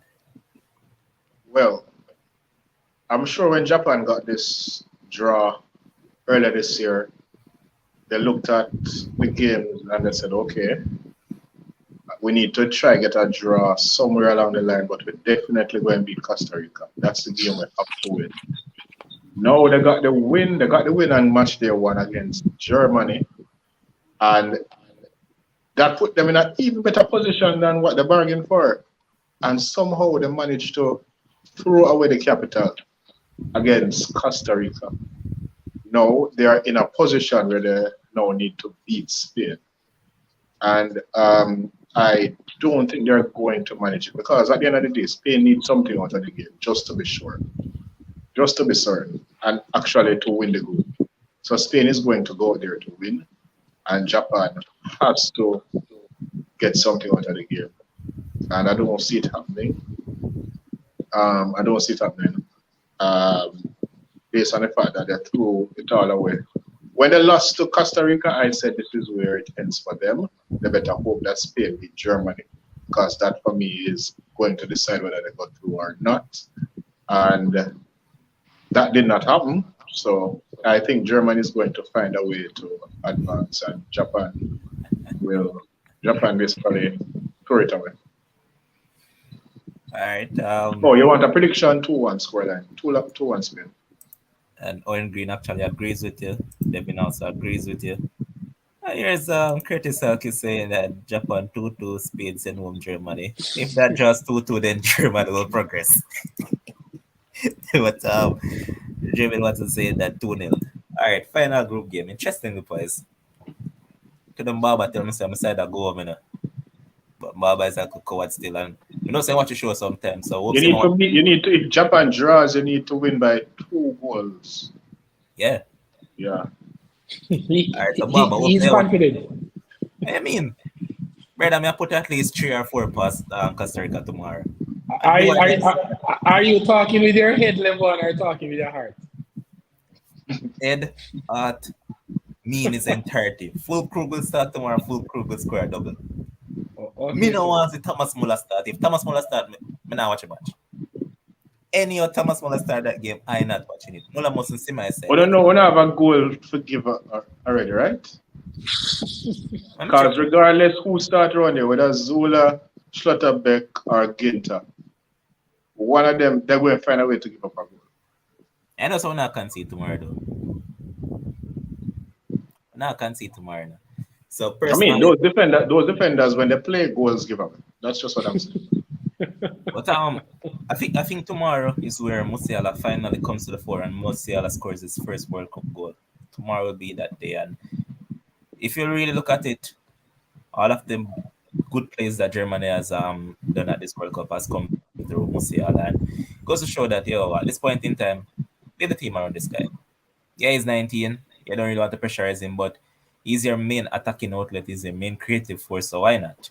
And I think tomorrow, even though he has been nursing a injury for a good while now, but now's the time for Leroy Sané to actually start as well. So tomorrow for me, full Krug and Sané has to start. If those two don't start, it won't be a good game overall. But Gnabry as well. Gnabry can rub bench because from World Cup start, Gnabry only know to run the outside track. That's all he does.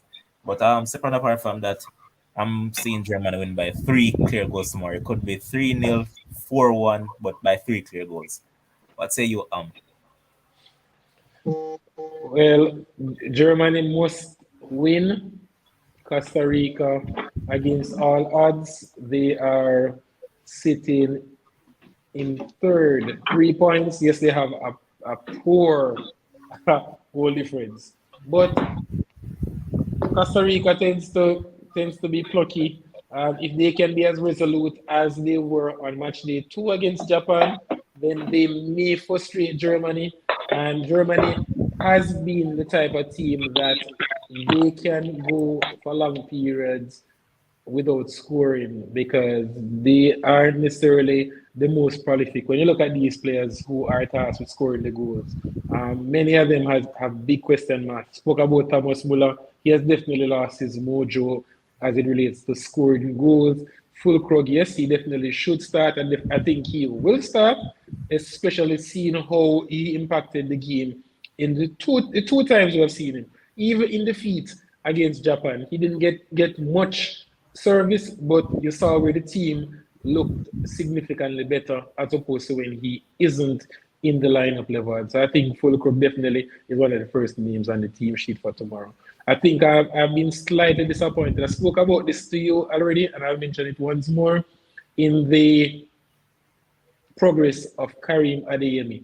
A year ago, we would have sat here and would have expected Adeyemi to have had a better start to the season and to be pushing for a starting spot, but because, as I said before, the brightest spark has been the young talented Jamal Musiala, and it's a travesty that someone like Florian Wirtz missed the tournament because I think he also could have added some sparkle to this bland German attack, because Wirtz is the type of midfielder who plays off the cuff, scores goals. He's tricky, he's direct, he's versatile, and he is very, very creative. And he was in the form of his life before he was cut down by the ACL. So I think that's a big loss for Germany. You mentioned Sane. Is he fit enough to start, or is he still only fit to play a role from the bench? That will be a big decision, because a fit Sane definitely starts, because this team needs his dynamic ability. Gnabry has been awful. We know he's a streaky player, but I think he's going through one of his barren spells. So he doesn't feature from the start for me. So definitely Fulkrug and Sane, provided Sane is fit, I think they should start. As it relates to Japan, it should be interesting, guys, to see what sort of team he employs, because you figure that he is caught in betwixt and between. Should I be conservative, or should I have players who can hurt Germany on the counter attack, or should I approach it like Spain, where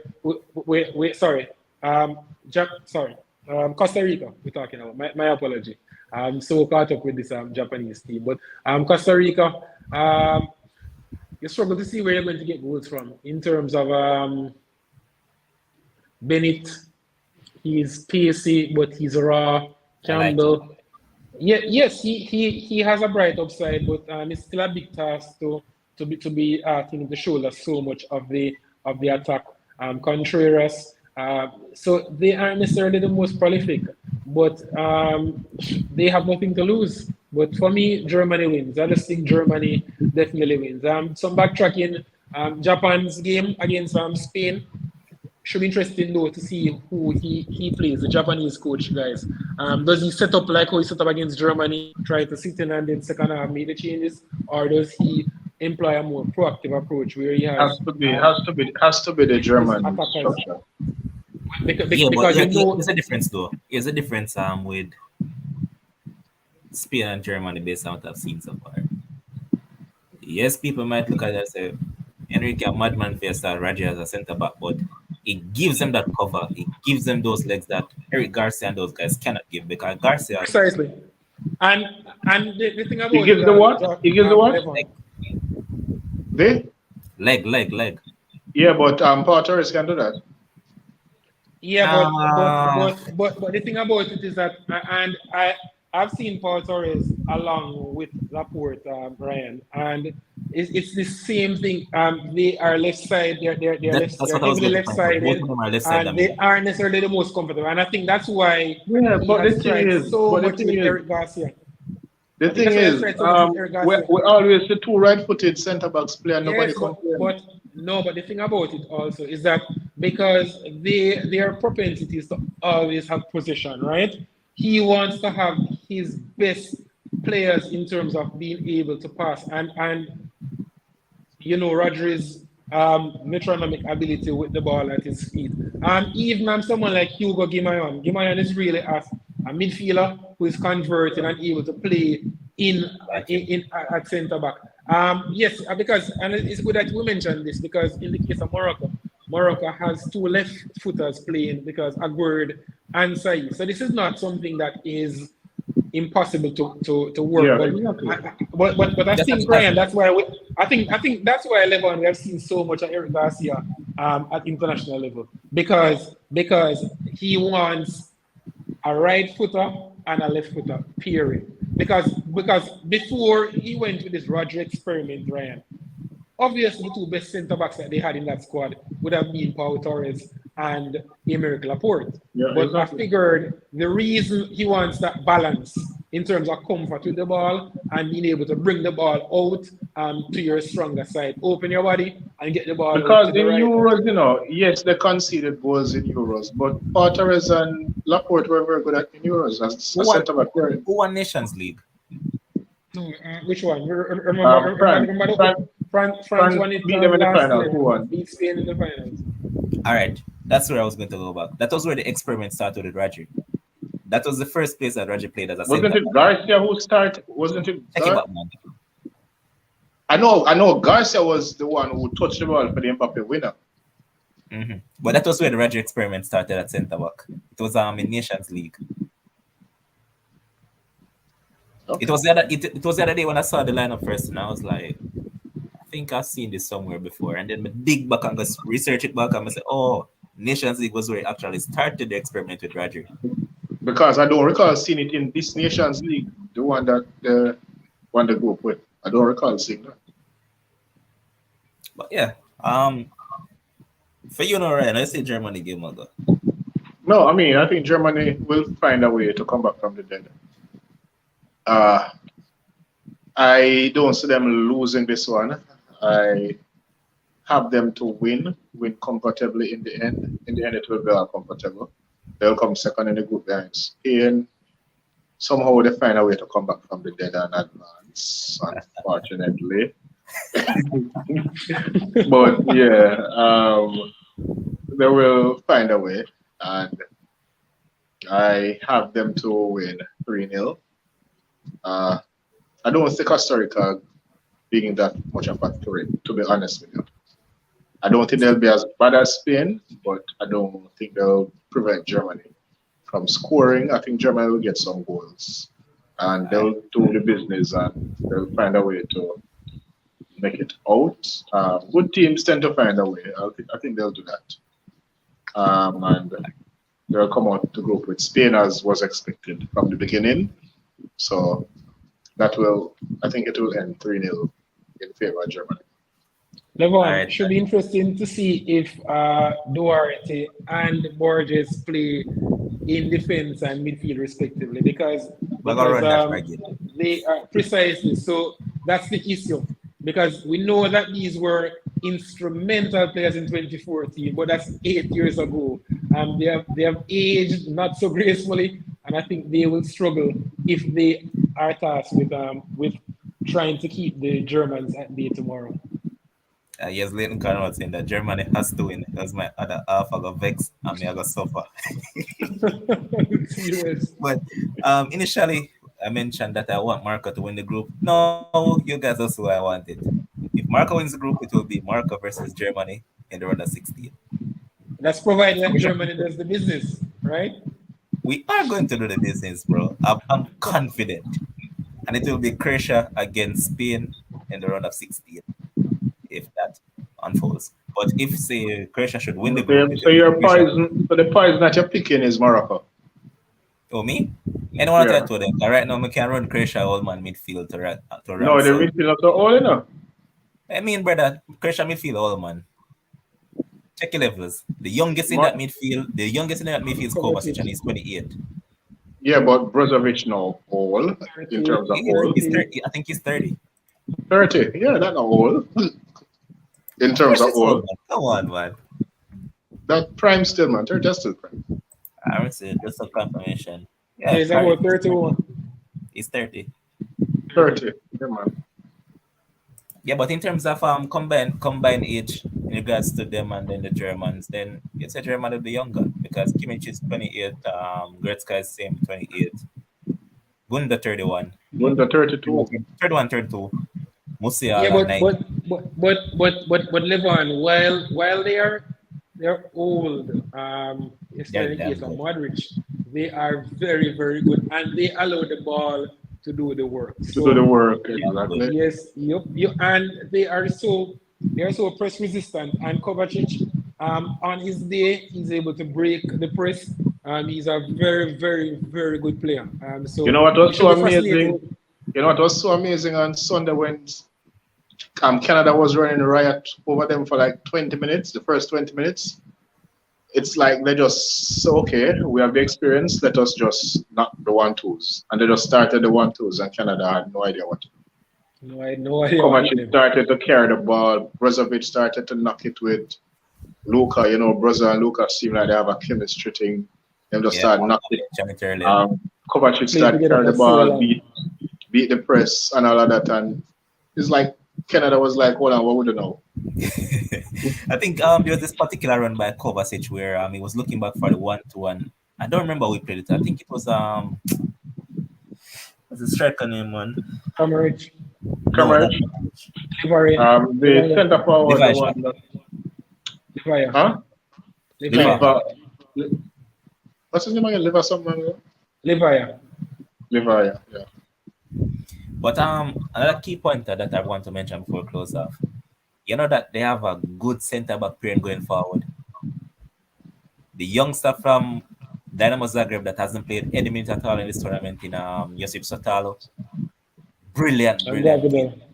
Says that this kid along with Gravidal, it will be a very interesting partnership. And if you look at their backline, they're currently using Juranovic, but remember that they have Stanisic from Bayern Munich as well. Yep. Then they have Sosa on the other Sosa side. on the left. They have a good team going forward. Probably just the midfield they're going to need to freshen up. And I mean, Lovroma here is not a joke player. And for me, remember that you Shalita Carr is just 26. He's a good piece still. So they have it's just a midfield. And for Croatia, what's up with Shalita Carr? Why wasn't he picked? That injured or something?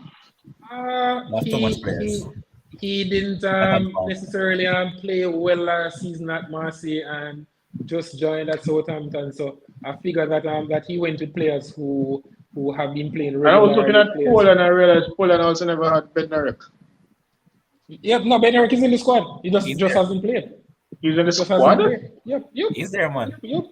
I was looking in the squad today and I never saw him. He's there, man. Check it, man. Really? Mm-hmm.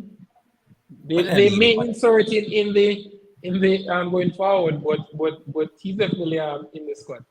Yep. Unless he pulls a Ben White and has to go home. My final say is really cricket because I've been on Levon. What's the score as we speak? Damn, I even forgot about 293 for 2. They start play now? I think they should have started by now. Probably half hour ago. Yeah, 329 for 2. 329. For 2? Yeah. Yep. Labuschagne 170 and Smith 71. Yeah. You know when them two they link up a problem. Yep. They aren't the most aesthetically pleasing, but yep. And and the thing about that Smith has been running into some good form. In the ODIs. Yep, and he even made mentions that this is the best that he has felt in years. And Smith is one of those players. Just like a Joe Root, when they get into form, they tend to score in a lot of runs. And Labuschagne, for someone who just got his chance because of the concussion to the same Steve Smith in the Ashes, for him to just come in and I'm speaking about Australia, guys, players who haven't had the best start to their first class careers have come in over the last 20 years and have just taken to Test cricket like it's nothing. So yes, we know you have examples like a Mike Hussey who had a 10,000 first class runs behind his name before he got a look in, and he just went in and just did his thing. But you have had cases like a Labuschagne who was averaging 30 plus. Because this guy came in at one point, and I mean he debuted late, but he came in and did this thing. Adam Voges. Yep. Yeah. But Voges had an impressive average. Remember, his average was 80 like yard for it was 80 yard for a while, and it started coming down. Oh, I thought you meant first. Yeah, but even Usman Khawaja in and out, and now he's gone back in. This is the best Khawaja has looked in ages. Exactly. Yeah, but I think Levon, because initially he was always seen as a brilliant player of fast bowling, but he tended to struggle against spin. And it's ironic because he's from Pakistan, so you'd figure that someone who is actually from the subcontinent should be able to play slow bowling, but worked on his technique. He was in and out of the team, but he has always had the ability to score lots of runs. And as I mentioned, he is now back in the team, and he is looking like $1 million. It's good that we got him out. You remember when Anyway. Boland came in on his debut in the Ashes? Yep. And was like Boland was bowling like he was there for like 50 tests. That's the thing about it, and yes, Scott Boland has always done well. And he was like, he's a big man. Yep, He made his debut as a big man. He's no young Turk. Scott Boland is 30, about 32, 33, and yet still when these players come in, and that's the thing, whether they're batters or they're bowlers, when they come in, guys, they always just tend to just play like they have been around for forever. Yep, but all I'll say is that West Indies are looking on 500, 600 plus as a matter of fact. Precisely. Got this bowling out there, and bring them gun away. I think the thing about it, guys. This is my last thing read the night. But when West Indies bowlers bowling Australia, because they hear that there's the pace and there's the bounce, there's this tendency to bowl a bit too short. Because the natural carry of the ball will be such that you can make allowances to adjust your length probably a foot further up to the bat. And that's why Curtly Ambrose was so brilliant in Australian conditions, because he tended to pitch the ball up, but then he got the ball to steeple on the batsman, because you will get the bounce. So you pitch it shorter? If you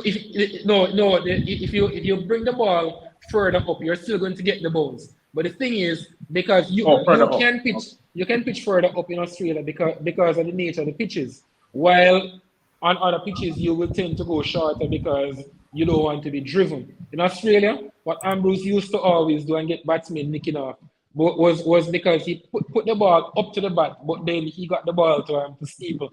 McGrath is the same thing. People like, you will see when they are bowling, what Hazelwood does and Cummins. Because Stark is really scattergun. He can be explosive, but he can be he can go for a lot of runs. But those two, they hit the top of our stump, and I think that's where we have always heard.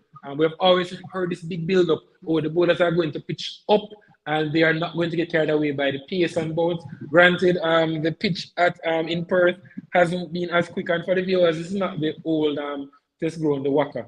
This is actually the Perth Stadium that they're playing in. The Waka is now just used for practice games. But as Levon said, we're looking down the barrel of a 500. If they don't declare, I think this is definitely 600 plus, and we're going to have our backs against the wall, because with their attack, covering all the bases, because with Cameron Green coming in and being able to bowl in short spells or to hold an in, Cummins, Hazelwood, Stark, Lyon, I think we are in for a very, very long test. Put it this way, we'll be batting today. Just that we'll be batting within the last hour. When they declare, and it was the last hour to bat, the last 10 overs. All right, boss. That is when we tend to lose 2 wickets on them something.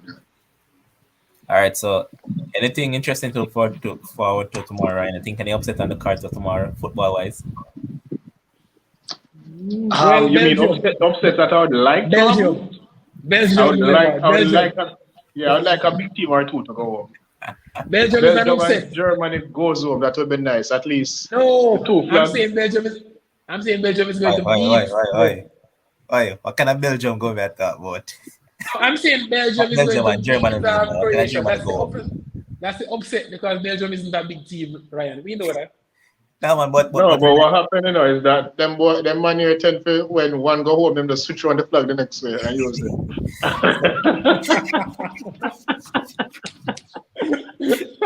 It's a good one. This brother is easy. I don't want to. So that's why I want Germany and Belgium go home, eh? Yes, just go away with those colors. But man, them big up on yourself, man. Germany not going home tomorrow. We have a deep run to make in this tournament, and we're going to at least the semi-finals. Don't worry yourself. But big up to the man, big up yourself, Ryan. Big up yourself, same way. Commenters, viewers, big up on yourself. Until we see you again, hopefully tomorrow. Enjoy the rest of the night and enjoy some good football tomorrow. Peace out. I'm going to end you guys by playing the ad from our wonderful sponsor. So just go ahead and remember, check them out at their 3 locations in Montego Bay, Santa Cruz, and Mandeville.